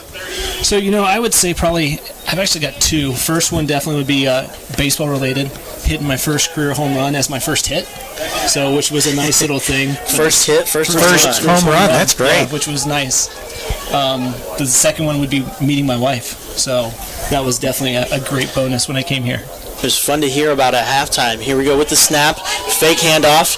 Hudson's going to keep it. He now has a run-pass option. Throws it just outside. The Quakers did a much better job that time covering the quarterback, but they kept a run-pass option. Looks like we have a penalty on the play, maybe an illegal man downfield. We'll see what that call is as we're waiting on that call. So I think that's what it is. You met your wife here at Wilmington on the very first day you were on campus, not even for classes, just for a visit, right? I was on campus for a visit, and she was practicing volleyball in Herman Court, and walked in with my colleagues that were here visiting, and it was one of those, she was gorgeous, and I was like, well, if I'm lucky, if I can convince her to talk to me. So we know you're a quick starter. Your first hit, your first home run, you work fast. I don't like to dolly. I like to get things moving in the right direction. Obviously. 2nd down and 8 here for the Yellow Jackets at the 34-yard line. Back in the shotgun formation. Again, they're in the pistol. We have two receivers to the bottom of the screen. Dropping back, we have a little pressure. He has a man open over the middle just to pass the linebacker. Higgins again on the tackle. It's going to be a 1st and 10 for the Yellow Jackets at the 43-yard line of the Quakers. But we have a penalty back, and it looks like Baldwin Wallace is moving backwards. So again, we talked about this early on in the game. Shooting themselves in the foot, right? These penalties, it was interesting to see at halftime they only had 2 accepted penalties. They had more than that, but they only had 2 accepted penalties at the half. We'll see what this penalty is. As we're waiting on that, so you got your first home run on your first swing. You found the woman of your dreams on the first day here. What's your next first in life? Probably becoming a grandpa. Okay. Obviously, I have 2 young daughters, and hopefully that'll be a long time from now because they're 14 and 12. But I'm sure that'll be the next first. Right. Yeah. I just look at that as being something to look forward to. Well, I've got 3 grandchildren from 3 different children, and it is a great experience. Understand. That's right. I understand it completely. Yeah. So another 5-yard penalty on the Yellow Jackets. I missed what the call was there, but it was on number 54, 5-yard penalty. And that was a big penalty because that's about a 40-yard penalty, 30-yard penalty. So it's going to be 2nd and 12. Yellow Jackets ball to 29. Rolling out. Again, no pressure. They're able to get the ball off. Trying to make a tackle at 39-yard line. Tackle by number 3 there, Moore. Did a good job of really holding on. It's going to be 3rd and about 2. They're working quickly, trying to catch Wilmington off guard here again. Here's the run. And this is going to matter where the Penalty spot flags is. in. I What think we we're got going to here? have, again, 12 men maybe on the field for Wilmington. Not sure if that'll be everybody bad. got off. That'll give them the first down. We had 12 out there. That was too bad. So, the last question we'll ask you before we let you get going here is, because I know it sounds like you have a lot of family and friends in the area and ready to keep watching the Quakers on a win. It is a substitution fraction on 5-yard penalty, so it's going to give them a first down. But what most has helped you from your Wilmington College career to be successful outside after college? I was as I came in with the baseball team, we weren't very successful, but we found a way to stay competitive. And so, looking at that adversity, through my 4 years here, I think has helped me become a better equipment manager at the stops that I've had, because you don't always get everything that you need or want, and you just find a way to make it work and make it happen. 1st and 10 at the 44 for the Quakers. It sounds like you have a lot of experience over the years with that equipment manager position as far as making things work. That's one of those jobs where that's exactly what you have to do, right? You do. You're the behind the scenes, and if anybody sees you on TV, then that's a bad thing. So you want to be the one that's not on TV all the time. But yeah, you find a way to make things work, and sometimes you don't have the opportunity to have everything at your disposal, and you got to improvise. You got to be a problem solver and think on your feet. It's a lot of duct tape. And zip ties. And zip ties. Zip ties. Well, thank you for your time. We really appreciate you stopping by. Thank you. Really appreciate it. And again, as we told Michelle, it's great to always have a Hall of Famer in our presence and also a Wilmington College alum. So thank you very much. Really appreciate the time, and go Quakers. Right. All right. Thank you. So that was Damian Garrett. Mr. Tisdale? Quakers on defense. Looks like we have picked up a first down there with Hudson. Looks like he's going to be just across the line to gain for a first down. Going to be at the 45-yard line. So they're going to have a first down here with 8:45 left in the third quarter. And they're, again, moving quickly. Quakers trying to get those adjustments made, trying to get their defensive line set and their linebackers. Baldwin Wallace, again, get to the line quickly, and now they're going to pause and take a minute, read the coverage, try to get the correct play. This has been a dive play more often than not after this pause. So let's see what they run here. In the pistol, Hudson takes the snap, fake on the dive, going to drop back. He's got a man across the middle, and Quakers look like they got there early. He had a great break on the ball, but just went through the receiver to get that. Looks like we're going to have a penalty. Again, penalties have been big this half for both teams. Our next Hall of Famer joining us is Brandon Tisdale, class of 2005. Brandon, thank you for joining us. We appreciate it. Thanks for having me today. And congratulations on being the newest member to the Wilmington College Hall of Fame. Thank you, sir. So, one of the great things as I was listening to the talk about halftime is you talked about your teammates a lot. Obviously a very unselfish player, but I started looking at your stats, and oh my goodness, they jump off the page at you. 14 and a half sacks in a single season, 44 career, 89 and a half tackles for loss. You know a little bit about what's going on down there on the defensive front, right? Just a little bit. Just a little bit. It'll be Baldwin Wallace ball, back in the shotgun, rolling out to the left. Hudson, we got a sack. Oh, get him. He's got slowed 3 times. Oh, that's incredible. He's on the move, making another man miss. And Hudson is down at about the 13-yard line. So I'm sure you're having nightmares about those kind of tackles. You had them in your grasp and you just got away, or it looks like not too many guys got out of your grasp in your time. Not too many. But those are the ones that make you cringe. Nice move by Hudson there. So in your the question we've been asking, in your Hall of Fame career, what's your most memorable moment? We'll get that right after this next play. Hudson wanting to snap quickly. Again, looking to the sideline now. Baldwin Wallace kind of has a rhythm going on this drive. Again, first down and 10 inside the 15 at about the 14-yard line.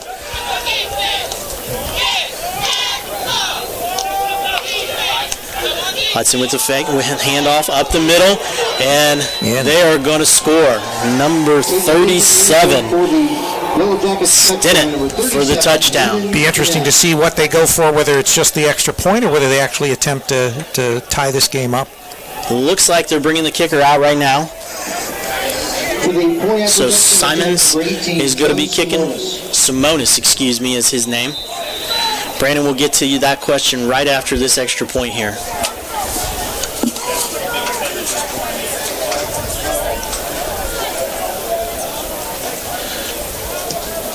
And the kick is up, and the kick is good.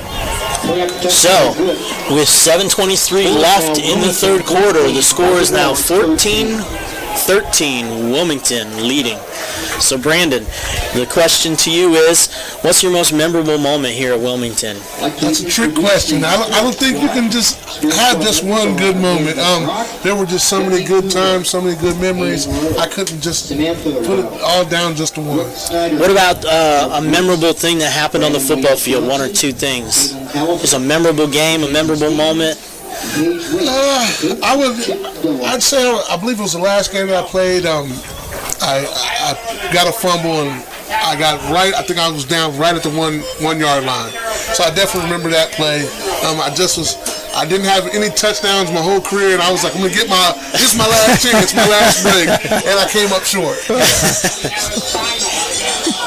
So the Yellow Jackets getting ready to kick off from the 35-yard line. So what have you taken from Wilmington College on into your career that's been helpful? What's been the biggest thing? I think the biggest thing is just learning how to adapt to adversity and learning how to adapt to just different people with different styles. I feel like, for one, Wilmington is a great place, and it gives you that great mixture of people. You know what I mean? You have a lot of people that are from rural areas, and from the a lot of diversity, areas. Right? There's so much diversity, and it just prepares you for life. Okay, great. Well, we really appreciate you coming with us. Wilmington just returned that kick off over the 28. They're going to be at the 28-yard line on 1st and 10. You have anything else that you'd like to share with us before you take off? I'm predicting that the Quakers going to win today. We're going to pull it out today. I like the way that you're thinking. I like the way you're thinking, and they have been told they have a uniform, a helmet, shoulder pads ready for you to go on the sideline. That's right. If we need some extra, sneak on down there, they feel like you're ready. I have 3 plays. If they can get me on the third down, I can get 1 sack. I got just 3 of them. You got 3 left in you. All right. 3 left in me. Well, they're going to maybe need those. Nice pass on a rollout by Credit. It looked like he hit the tight end, Tim Murphy. Well, thank you again for joining us. You had a great career. Congratulations on being a newest member of the Hall of Fame. Thanks, fellas. Go Quakers. Yeah. All right. That was Brandon Tisdale. Very happy to have him along with us here in this broadcast. It's going to be 2nd and 3 for the Quakers. Again, leading 14-13 with 6:45 left in the third quarter. Credit working out of the pistol. He has Flynn behind him. Going to be a handoff to Flynn up the middle, going off the right side. Again, going to gain about 2 yards. It looks like we're going to have about a 3rd and 1. We're going to have our 3rd Hall of Famer join us here after this next 3rd and 1. Bruce Rossman. Is our 4th? Excuse me, our 4th. Yeah. I was going to say, or else we're missing one. We lost one somewhere. We've already misplaced a new Hall of Famer. 3rd down and 1 for the Quakers. Big play in this juncture of the game. Again, Credit behind, handing off to Flynn. Baldwin Wallace blitzing. Flynn made a man miss in the hole, but it looks like he's unable to get past the line of scrimmage. It's going to be 4th down and 1, it looks like, from where they're spotting it. Looked like Baldwin Wallace had an idea where that one was going. They blitzed properly, or guessed properly, blitzing into that hole. Looked like able to get Flynn down. So it looks like we're going to have a punt. Roberts back deep to kick. It looks like Baldwin Wallace is changing their mind on what they want to do. They're going to have one guy back and probably play safe punt here.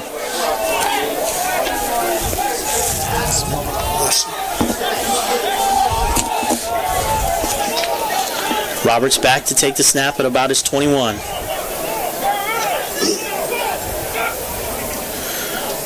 Has the snap cleanly. Got a kick off. It's going to be inside the 30, taking a nice Quaker roll. Thought about grabbing it. And that is going to roll inside all the way down to the 5. Nice. That is what you call a fortuitous roll. So the Yellow Jackets will take over at the 5-yard line. Bruce Wassman is with us. Bruce, you were the head baseball coach, assistant football coach, and intramural director while you were here at Wilmington College. Sounds like you were a busy man. Well, yeah, that's mostly because it took me forever to get everything done. So I was just slow. Just took some time getting things done. Well, it sounded like you had plenty of responsibility. We've been asking, what's your favorite Wilmington College memory? Jeez, there's a lot of them when you're here 17 years. You notice those guys with four years had trouble coming up with one. Well, we're going to go back to the field. We have a 1st down and 10 at the 5-yard line for Baldwin Wallace. And there's a fumbled snap. Hudson's able to pick it up. He's going to be able to get rid of it and get it to the 10-yard line and able to break a tackle. Good recovery there. That looked like it could have been disastrous. That's twice today Baldwin Wallace has fumbles bounce right back to him. It's going to be 2nd down and 1 at about the 14-yard line. So, have you had a chance to think about that memory? Certainly, the year we went to the national finals, that was a great season. So we're at 2nd down and 1. Baldwin Wallace again checking with the sideline. Hudson has had a masterful game, not only running the ball, but handling the ball. That snap was a little wide. He did a great job of picking it up and being able to go with it. He takes the snap, handing off up the middle. Looks like to number 37, Stinnett. He's going to have a 1st down at the 16-yard line. 1st and 10, Baldwin Wallace at the 16-yard line. So, what did you learn at Wilmington that prepared you for your other stints in life there? Well, a lot, because I coached 6 years in high school, and I wasn't even expecting to coach in college. And Coach Ramsar gave me a call and asked if I'd be interested, and I came down and talked, and I took it. So there was a lot of learning, especially in high school. At least not legally, you don't recruit. So that was a big step right there. It's going to be 1st and 10 at the 16-yard line. Baldwin Wallace. Again, Hudson fakes the handoff, pulls it, and he's able to go straight up the middle. They brought a receiver into the backfield there, really confused the defensive line. We have a Quaker down on the field, it looks like, at the 46. That's our 2nd leading tackler, Gonzalez, who's down on the field. It's going to be a 1st and 10 when they come back at the 28-yard line for Baldwin Wallace. So you were with the legendary coach, Bill Ramsar. Yes. And so what it's going to be impossible because I know Bill teaches so many lessons. What's one of the big things you remember about working with Bill? Well, I think, number one, you better be positive. He was always positive, The glass was never half empty. In fact, it wasn't even half full. It was always 3/4 full. He just believed in that, and the idea that 80% of the game is from the neck up, and it's what you think, what you feel, how you're going at it. It's understanding the game, but it's also just that psychological aspect of believing that you can do things and expecting good things to happen instead of looking for bad things to happen. Well, Bill is well revered on this campus, I know, and especially amongst alums and football alums as well, but also amongst, I know, our coaching staff, our athletic department, and the people across campus. And to have another person from the Bill Ramsar era, and yourself that's in our Hall of Fame, it's just a very proud moment for all of us here at Wilmington. Again, Hudson with the fake handoff, and he's back up the middle. They are exclusively running Hudson here at this point. He just got ripped off another 10-yard gain, and it's going to be another 1st down at the 38-yard line. So, well, is there anything else that you'd like to to make sure that you let the people of Wilmington know, or? Just that it's great to be back here and get to see the team playing and playing well today, and what a great campus, and it's still a beautiful campus and a great school. And we wish nothing but the best for it. Well, thank you so much for being a part of our broadcast. Thank you for being a part of this weekend. We really appreciate you being here, and congratulations again on being a part of the Hall of Fame. I'm smart enough to stay with Bill Ramsar. That's what made me smart. Congratulations. Thank you. Thank you. Thanks, guys. We have several penalty flags on the play. So on the play, we had a gain of about 3, but it looks like we might have a personal foul penalty after that play. After the play, personal foul, unnecessary roughness, number 96 on the defense. Some good interviews there. Yeah. So some Quakers getting frustrated on the field. We need a little of that Bill Ramsar magic right now, that positivity, right? Getting ourselves turned back around. Wilmington going to have the ball, Baldwin Wallace going to have the ball at the Wilmington 43 after that penalty. We still have a flag back here on the field, a gentleman on his way to pick that up.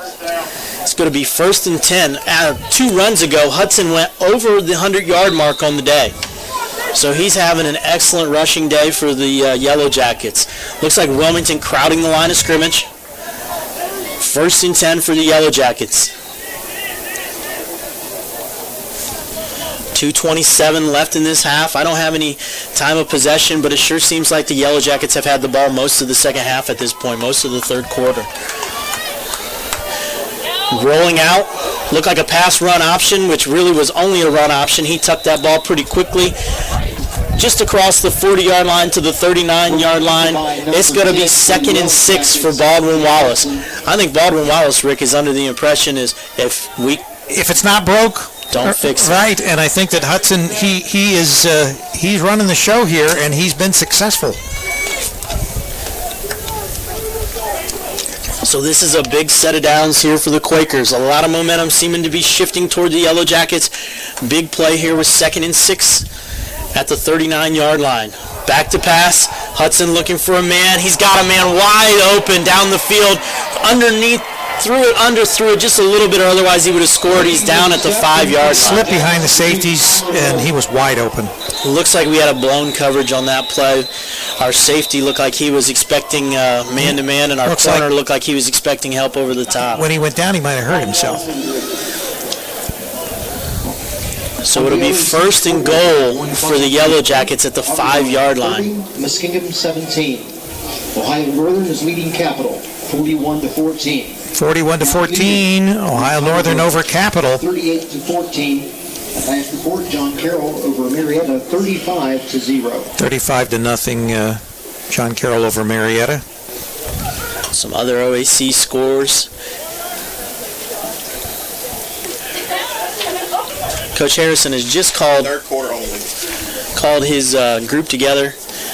Really, this is a pivotal stand here. Yeah, I agree. This is definitely going to be some. If we can shut them down here and either force a field goal or perhaps even recover the ball or force them to turn it over, then if not, with 1:31 left in this third quarter, the momentum has definitely shifted to the Yellow Jackets. Just got some third quarter stats only. 58 yards rushing for Hudson in this quarter. 8.3 yards per carry right now. Hayden Stinnett has 23 yards, 7.7 yards per carry. Right now they're gashing the Quakers defense. Right here we need a big stop. Looks like Gonzalez was able to come back into the game. He was out earlier, number 46 in at the linebacker position.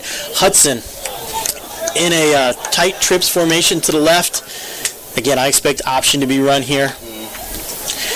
And that's exactly what we have. Look like a little run play. Good play. Prince able to get the tackle, the sack in the backfield at the 15-yard line. Ryan Prince with a great play, unblocked, kept his assignment and took the quarterback down. That's a big play to start this series of downs. That's what we were looking for. 2nd and goal from the 14-yard line, 13-yard line. We should have a substitution time right here. Baldwin Wallace running the man off the field.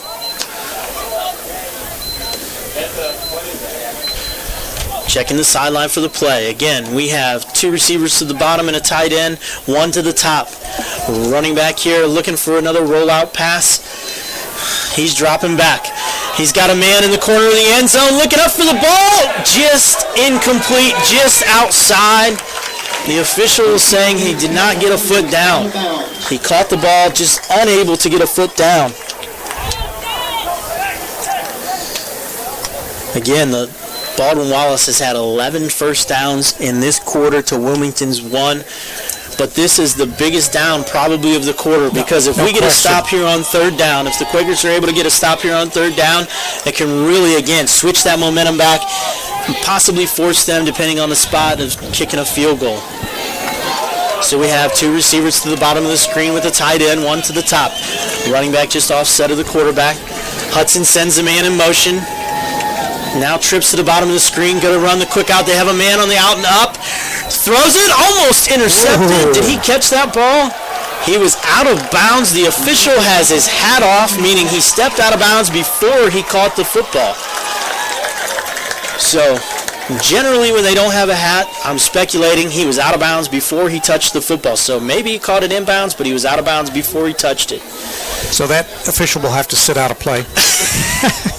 When you lose your hat in college football, you have to sit out a play. Coming onto the field for a field goal attempt, number 18. So this will be a 30-yard field goal. Let's get a block here. Simonis attempting it.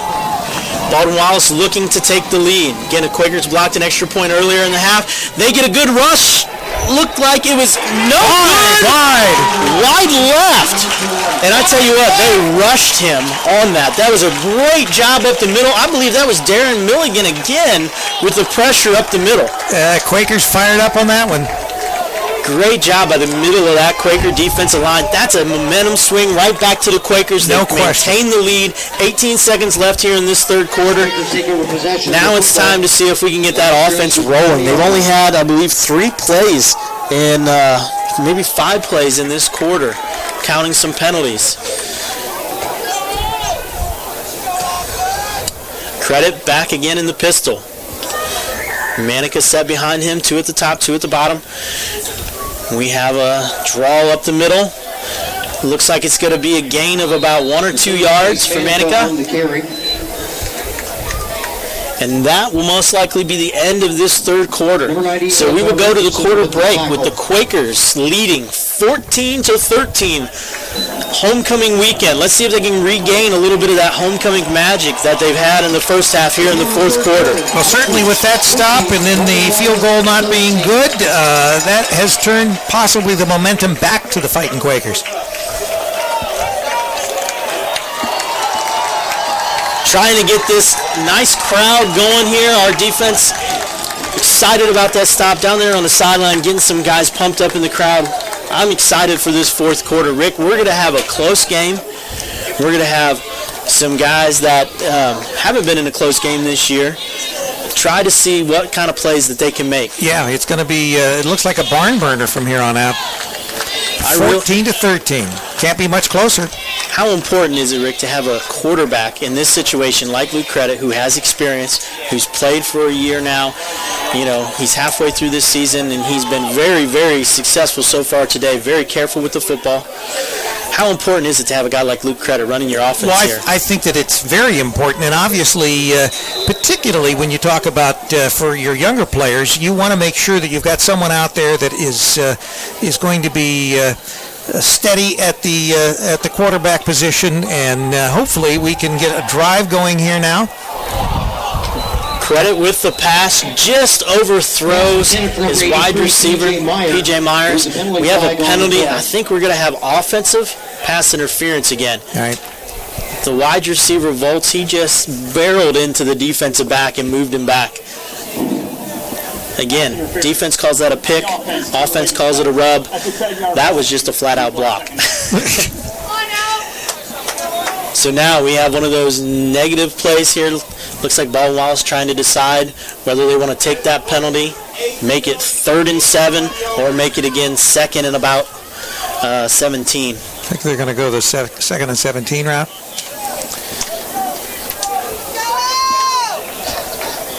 Looks like they're going to take it back. 2nd and 17 for the Quakers. Well, it gives them a little, maybe a fewer options, especially if there would be, a handoff that didn't work properly, whatever.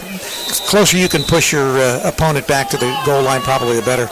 And really, outside of that one pass there that was for the touchdown on the deep ball, we haven't seen him throw it down the field. Credit back to pass. Hit a little swing out to Manica. He's got a man in front if he can get past this tackler, and he's not able to. Oh, just got him. That was step. Again, that's why you're the second leading tackler in the OAC. You don't miss many of those open field tackles. He did a great job of chasing that man down. Now, Manica, just if he could have got outside of that tackle, I think had something cooking. Here we go with the Quakers on 3rd and 14. Call it 15. Got to be careful here. Can't make any mistakes. Don't want to turn the ball over in your territory, Deep. Credit again in the pistol. 2 to the top and 2 to the bottom with a dropping back. He's got a man over the middle. The Quakers want to pass interference. They feel he was just a little early. The ball is just outside of Dylan Voltz's reach. It's going to be 4th down and 15. So the positive is they did get that stop there defensively, but now they're going to have to punt the ball. 4th and 15. And again, this is kind of when you start getting a little nervous. Ball's back deep in your own end. You want to get a good snap and a good kick here. Baldwin Wallace a couple times has done what they've done today, or what they're doing here today, and that is they have 2 guys back deep in the formation to return. Definitely setting up the return. The kick to the left, it's going to be a short one, and is rolling backwards. Landed at about the 44, but bounced back to about the 39 of the Quakers. So Baldwin Wallace is going to have a short field to work with here again, and that has been a big problem for the Quakers defense today, is when they've given up a short field. Right, and obviously one of their big scoring opportunities when we had the block PAT was that short field that they had to work, and so again, I say the key here will probably be Hudson. Rick, you think they're going to run him here on 1st down? Well, once again, we go back to if it's not broke, don't fix it. And it's been the Hudson show the 3rd quarter, and I wouldn't expect anything less here in the 4th quarter. So let's see if that changes here. 1st and 10 at the 39 for the Yellow Jackets. Hudson take the snap. He gives to Sinnett up the middle. He's going to get a gain of about 3. Terrence Narcisse Murphy on the tackle for Wilmington. So again, one of the things that going fast does is it keeps you in your base defense, and it looks like that's what the Quakers have been forced to be in here in the second half, is just that base defense not being able to get any extra pressure coming. Baldwin Wallace having the ball at the 36-yard line, 2nd and 7.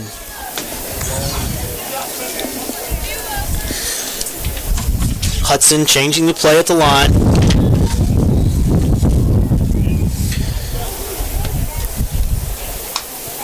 Here's the snap, back to pass, quarterback draw.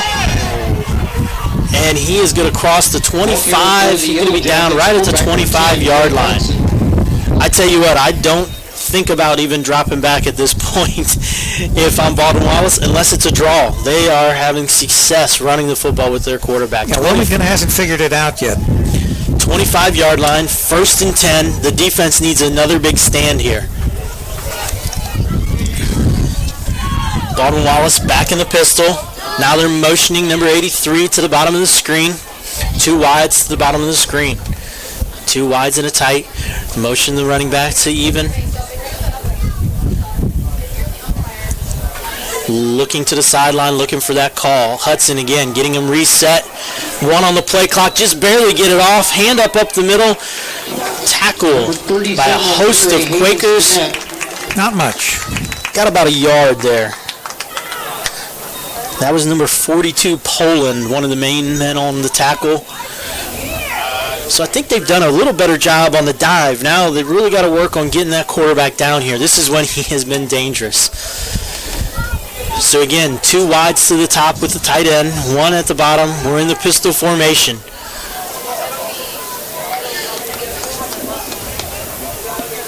Looking to the sideline for the call. They've now changed their call, moving the running back to the side of the quarterback. He's on the right side. Going draw up the middle, and he's open, he's free, he's inside the 10, and he's down to the 5 yards. Stinnett is having himself a ball game as well. Looked like a Quaker Gonzalez came out with that ball, but here they go. The Yellow Jackets coming back up quick, and they're going right back to the dive, right up through the middle, and he's in for the touchdown. Yellow Jackets touchdown. So at the 11:33 mark, the Yellow Jackets take their first lead of the game, 19-14. Our defense just looks worn out. They've been out there the majority of the second half. Right, they do look like they are a little tired. And they have to be going for 2 here at this point. I guess they don't have to be going for 2, but you would think they would be going for 2. Now it looks like they've moved Hudson off the field. And we have a new kicker. This looks like a drop kick formation / a running formation. They throw a jump pass. Look at that. Quakers totally taken off guards. They threw the Tim Tebow jump pass there. Didn't have any idea what was going on there. So as confused as I was up here, it looked like our defense was as well. 21-14, the Yellow Jackets take a 7-point lead on the Quakers. Rick, that's one of those things, if you haven't seen it on film, it's something they've never shown, a formation they've never shown, that's hard to prepare for. Right, and obviously, down the point or trying to go up by 7 rather than 6, perfect time for them to pull that out. And with the Quakers, with such a young defense, that's something that those guys, they'll file in the back of their mind. That's something they'll be prepared for the next time they see it. We have a lot of young guys out there. They're learning on the job. And they're getting better every single game. And that's something, again, a learning experience, something they're going to learn from, hopefully file that in the back of their mind. So the Yellow Jackets will be kicking off. Again, 11:33 left in the fourth quarter. We have Ruth and Manica back deep. Baldwin Wallace will be kicking off. Marshall kicks it deep. Manica going to take it. Looks like he's going to let it go into the end zone and out of the end zone. It'll be the Quakers' ball at the 25-yard line.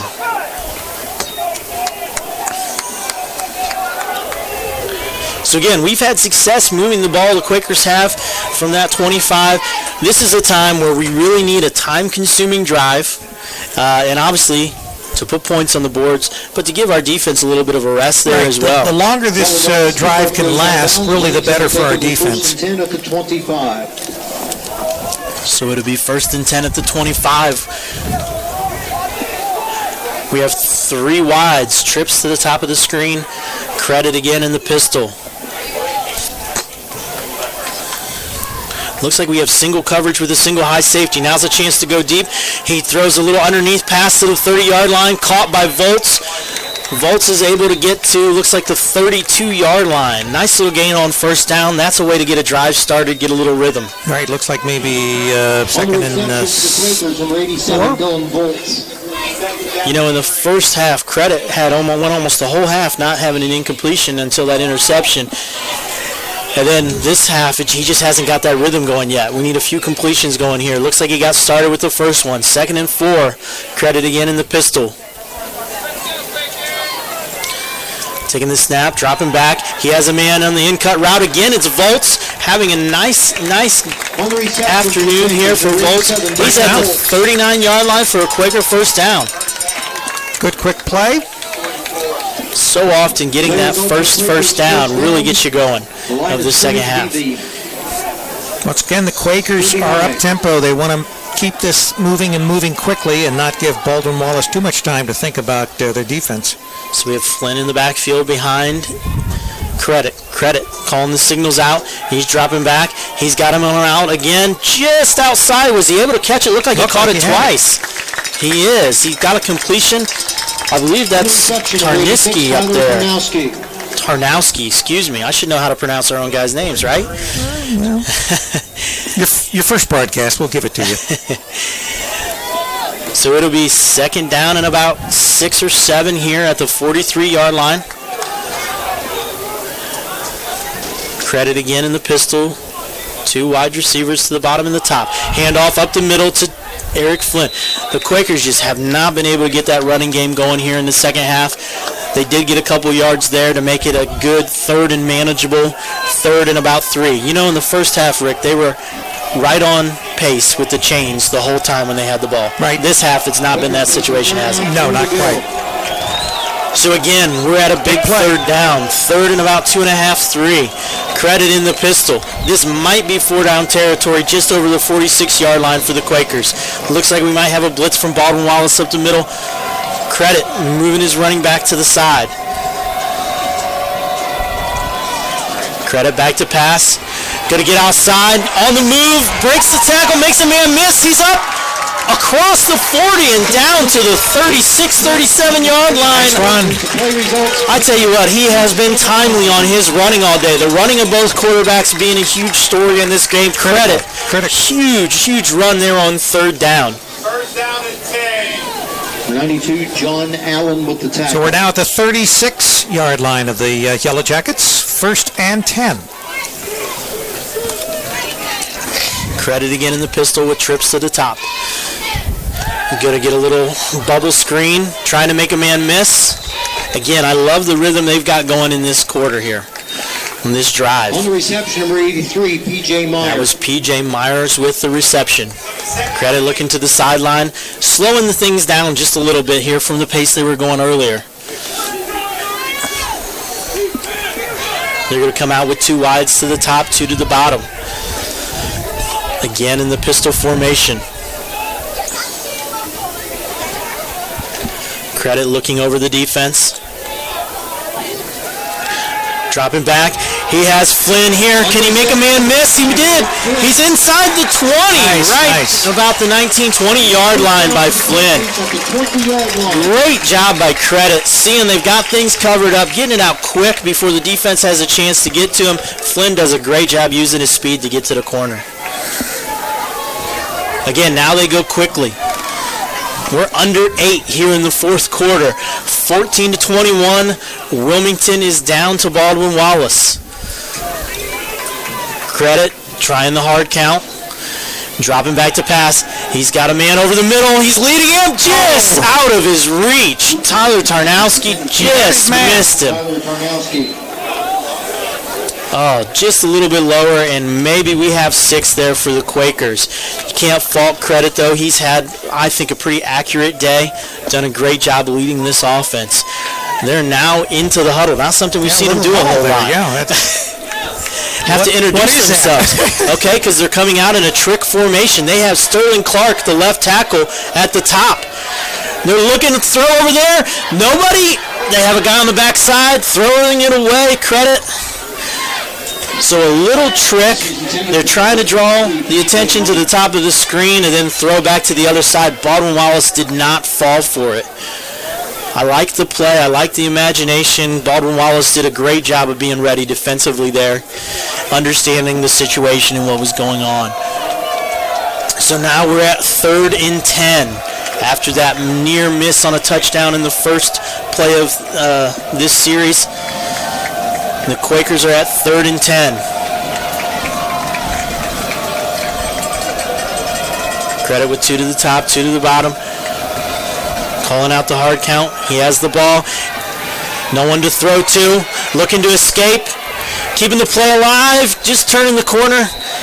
Rick, I hate to say this, but I wish he would have just maybe turned and run a little bit quicker, but he's trying to make something happen down the field. It's going to be 4th and about 7, I believe. That will bring up 4th down. So the Quakers are going to kick. They're going to send out Brown to kick. Coming onto the field for the field goal attempt will be number 49. Again, there's a lot of time in this football game. Coach Harrison's going to trust his defense to get a stop on this next possession. We have a 34-yard field goal coming up. Ball going to be spotted right at the 24. Ball down, the kick up, and good.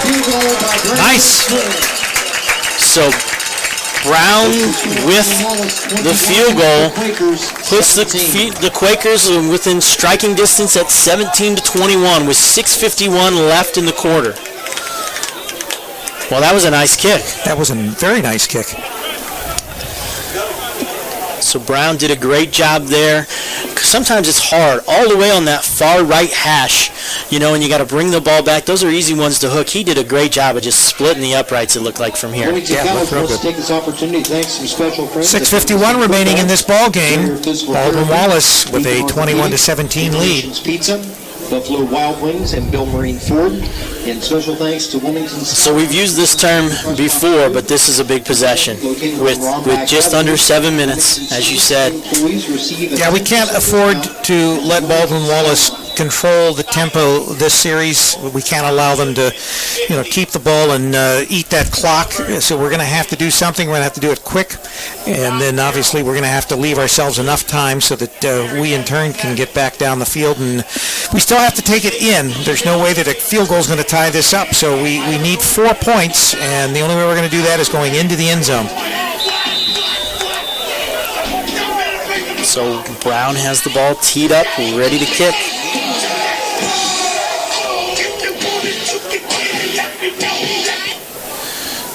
This is looks like a squib kick, going to be at the 30, picked up and tackled right around the 37. There's a fumble on the play, but it looks like Baldwin Wallace recovered.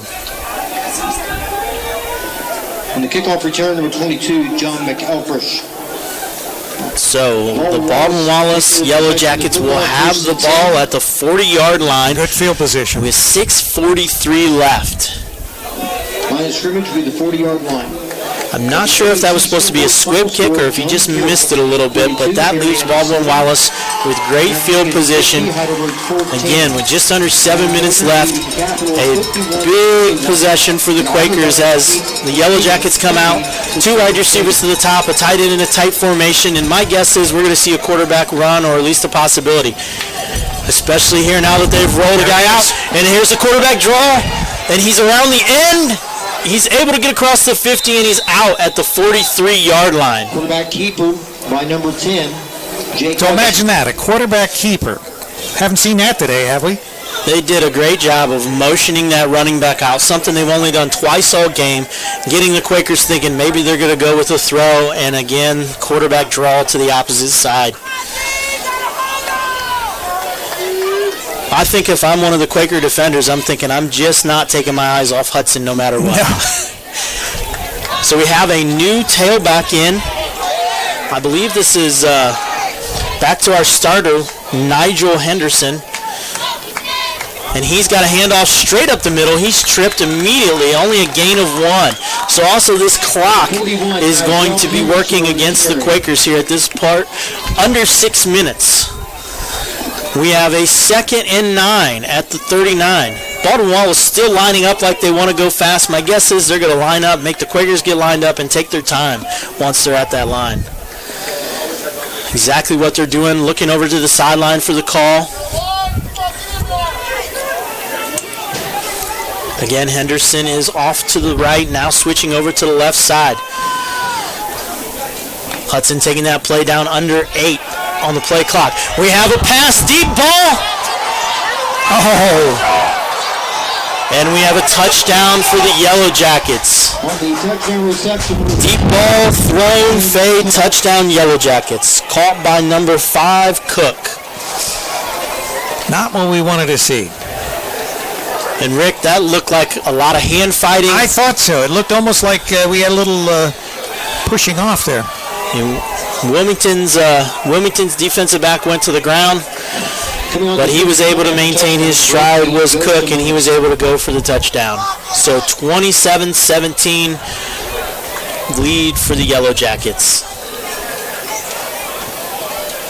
And the kick is up, and the kick is good. So it'll be 28-27 with 5:21 left in the ball game. So now Quakers almost definitely have to go into their 2-minute offense, going to be pushing the ball. One thing the Yellow Jackets have not done, they've had double high safeties almost the whole game, not allowing the Quakers to push it down the field. The one time that they didn't, the Quakers took advantage with a 40-some-yard touchdown strike. Right, and I think that at this point, with the time that's left on the clock, we need 2 scores now. We've got to be in the end zone twice. This is going to call for some definite action, and we're going to really have to keep that up tempo. So we'll see what the Quakers have up their sleeves here as far as...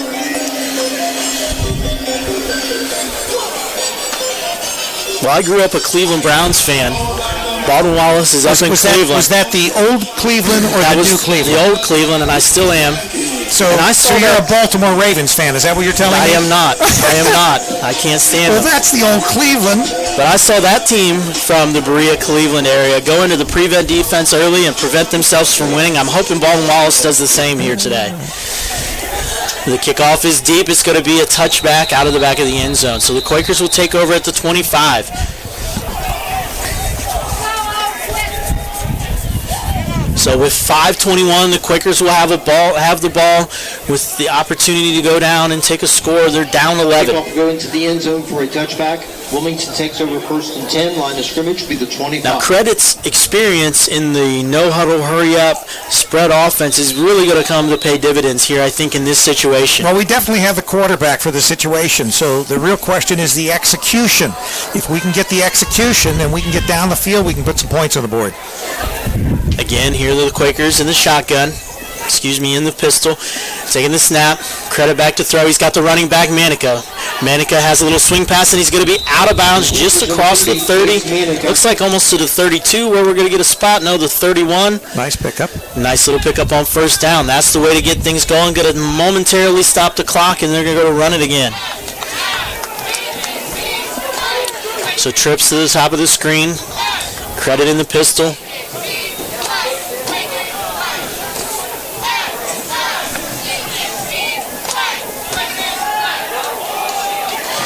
Again, first down completion to number 83, P.J. Myers.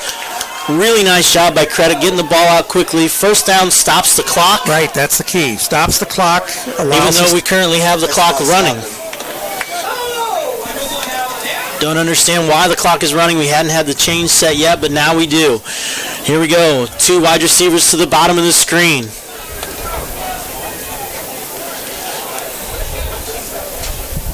We have a flag. One of those receivers was not on the line of scrimmage. So it's going to be a formation penalty against Wilmington as Credit is taken down and sacked in the backfield. Unfortunately, also, he landed on the back of an offensive lineman's leg. Get a penalty flag on the field. He's getting up. Looks like he's going to be able to continue. Number 67, Glitcher. He's played a real nice game over there at that left guard position. We'll wait for the call. Illegal formation on the offense. 5 men in the backfield. That penalty has been declined. Second down. It was an illegal formation. Just that young receiver playing his first game. I think he was supposed to be on the line, Ruth, and he was off. So now the Quakers in 2nd and 13, and that clock's running at 4:22. Credit in the pistol. Again, Baldwin Wallace doesn't look like they're going to give us anything deep here. Safety driving back over the middle of the field. One-on-one. Nice throw. Just a little low. Those are hard to catch. Pass was intended at time for... You want to keep that ball low coming across the middle, but it's really hard when it's right at their feet. So it's going to be 3rd and 14 with 4:10 left in this ball game. I have to say it down 11. It's probably 4 down territory. They'll probably have 2 more plays here. I can't see them not going for this.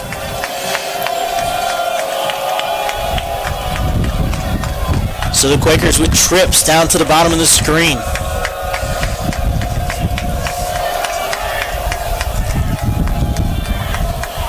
Looked like we had a guy jump, but no penalty flags. Credit steps up. He's going to be sacked in the backfield for a loss of 2. 13, Luke Credit taken down for a loss. And the clock continues to run. So we're now under 4 minutes, and this is it. They're sending out the punt team. With 3:50 left, they're going to send out the punt team on a 4th and what looks like 18 from the 31-yard line. My guess is he feels he has 3 timeouts. So we got to go out, get 3 stops, call your timeouts, and go. So he's playing the field position battle here.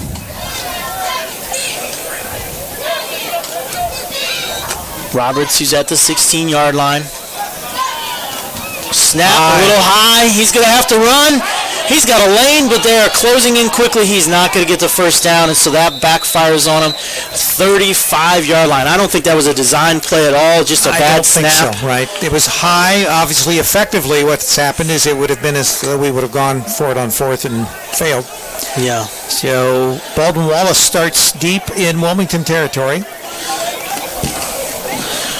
So with 3:13 left, we have a 1st and 10 for Baldwin Wallace at the 35-yard line.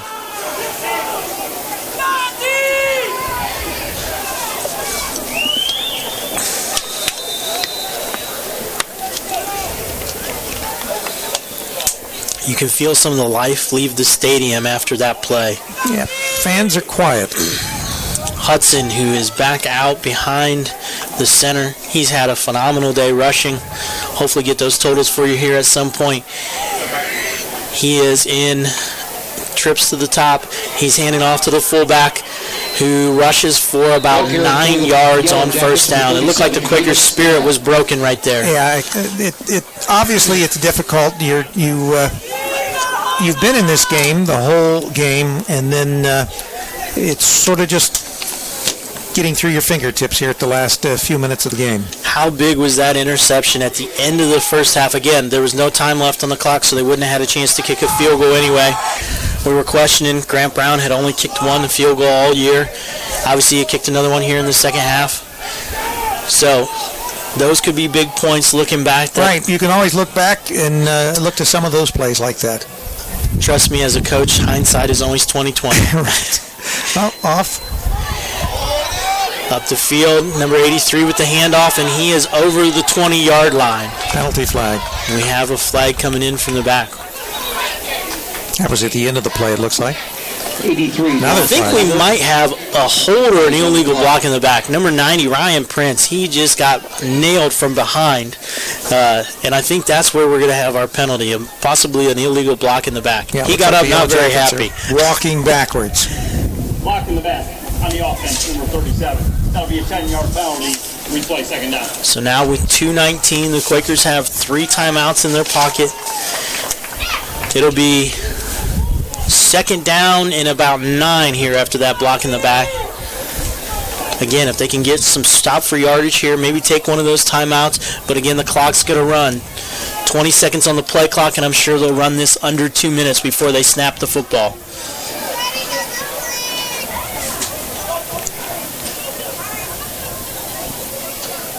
Hudson with Stinnett beside him. Snaps it with 4 left on the play clock. Fakes the handoff. Draw up the middle. Quarterback keeper. And he is across. Let's see, he's at the 23-yard line. So it's first down. Clock will continue to run after this placement.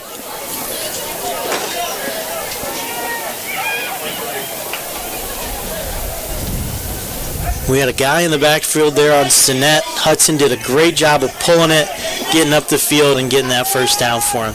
My guess is we might see that play again here.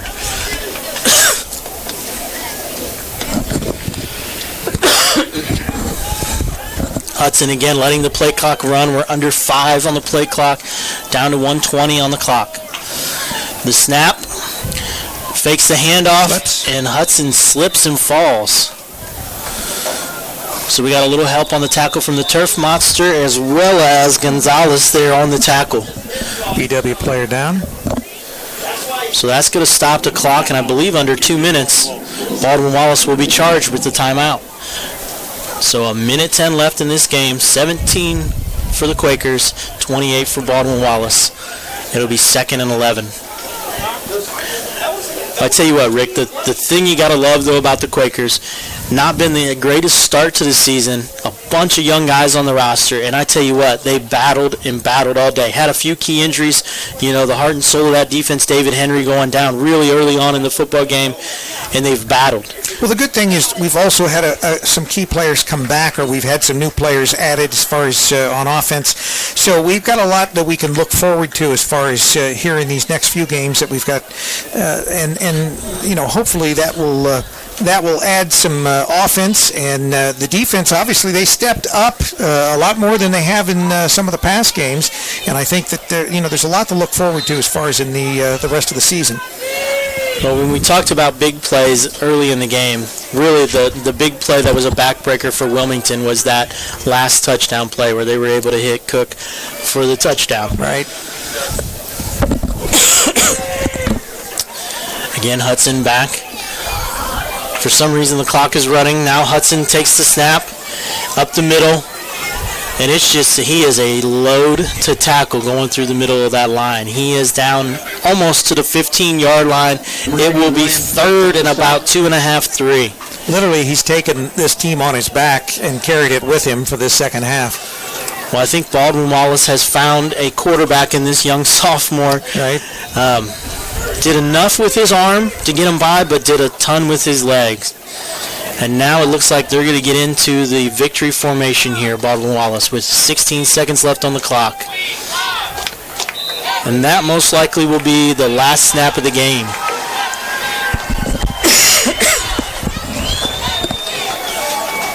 So as time runs off, your final score, Wilmington 17, Baldwin Wallace 28. The final score, Baldwin Wallace 28. I want to thank you for joining us here on our broadcast. Rick, I appreciate you inviting me along. I've had a great time with you today. Oh, it's been a great game. Again, really impressed with how the young Quakers battled and how prepared they were. Wish we could have got a win, but unfortunately it just didn't go that way. We have some final stats here. Or at least I believe these are final stats. Let's look first at Hudson because he had a monster game. 20 rushes, 168 yards, 7.5 yards per carry. And then Hayden Stinnett, he had 16 carries for 94 yards, a 5.9 average. Those two really carried the load. Really did a great job today for him. Again, Hudson 11 of 17 with a pick and a touchdown for 131 yards. On Wilmington's side, Manica had 103 yards rushing on the day. Again, a lot of that in the first half. Unfortunately, the Quakers just weren't able to find those same holes in the second half. That may have been some of that halftime adjustment that we were talking about that might be made. Absolutely. And credit was 8 rushes, 51 yards. And again, he each one of those 51 yards, it seemed like, were at critical times. And I thought he just had a fantastic game. He was 23 of 30, 190 yards, a touchdown. He was sacked twice, and he battled all game. Good game. Can't say enough about Luke. P.J. Myers, 6 receptions for 71 yards and a touchdown. Dylan Volts, 4 for 34 yards. Chase Manica, 4 for 17. Sean Ruth in his debut, 3 for 28. A lot of future in that young man. Very excited about him. And then, again, on the defensive side, C.J. Thompson, as expected, had 10 tackles today. And Sam Tedman also, who was the third leading tackler, 7. Brian Gonzalez, 4 tackles. And Ryan Prince with 4 tackles. Well, that kind of wraps it up. I guess it was a great day for football. It was a beautiful day, and we had some Hall of Famers up here. We want to thank them for coming in and sharing some of their thoughts with us. Our next broadcast will be this coming Friday. We've got Beaver Creek and Wilmington High School football. Our next broadcast as far as Quaker football, I believe that's going to be in a couple weeks. This next weekend we are away, but certainly we want you to join us for our future games here on campusnation.com as well as wilmingtonquakers.com. So, Rick and Alan, we want to thank everybody for listening, and we want to wish you a good day today from Townsend Field. The Quakers go down, but it was a very good game for Quaker football today. All right. Good afternoon.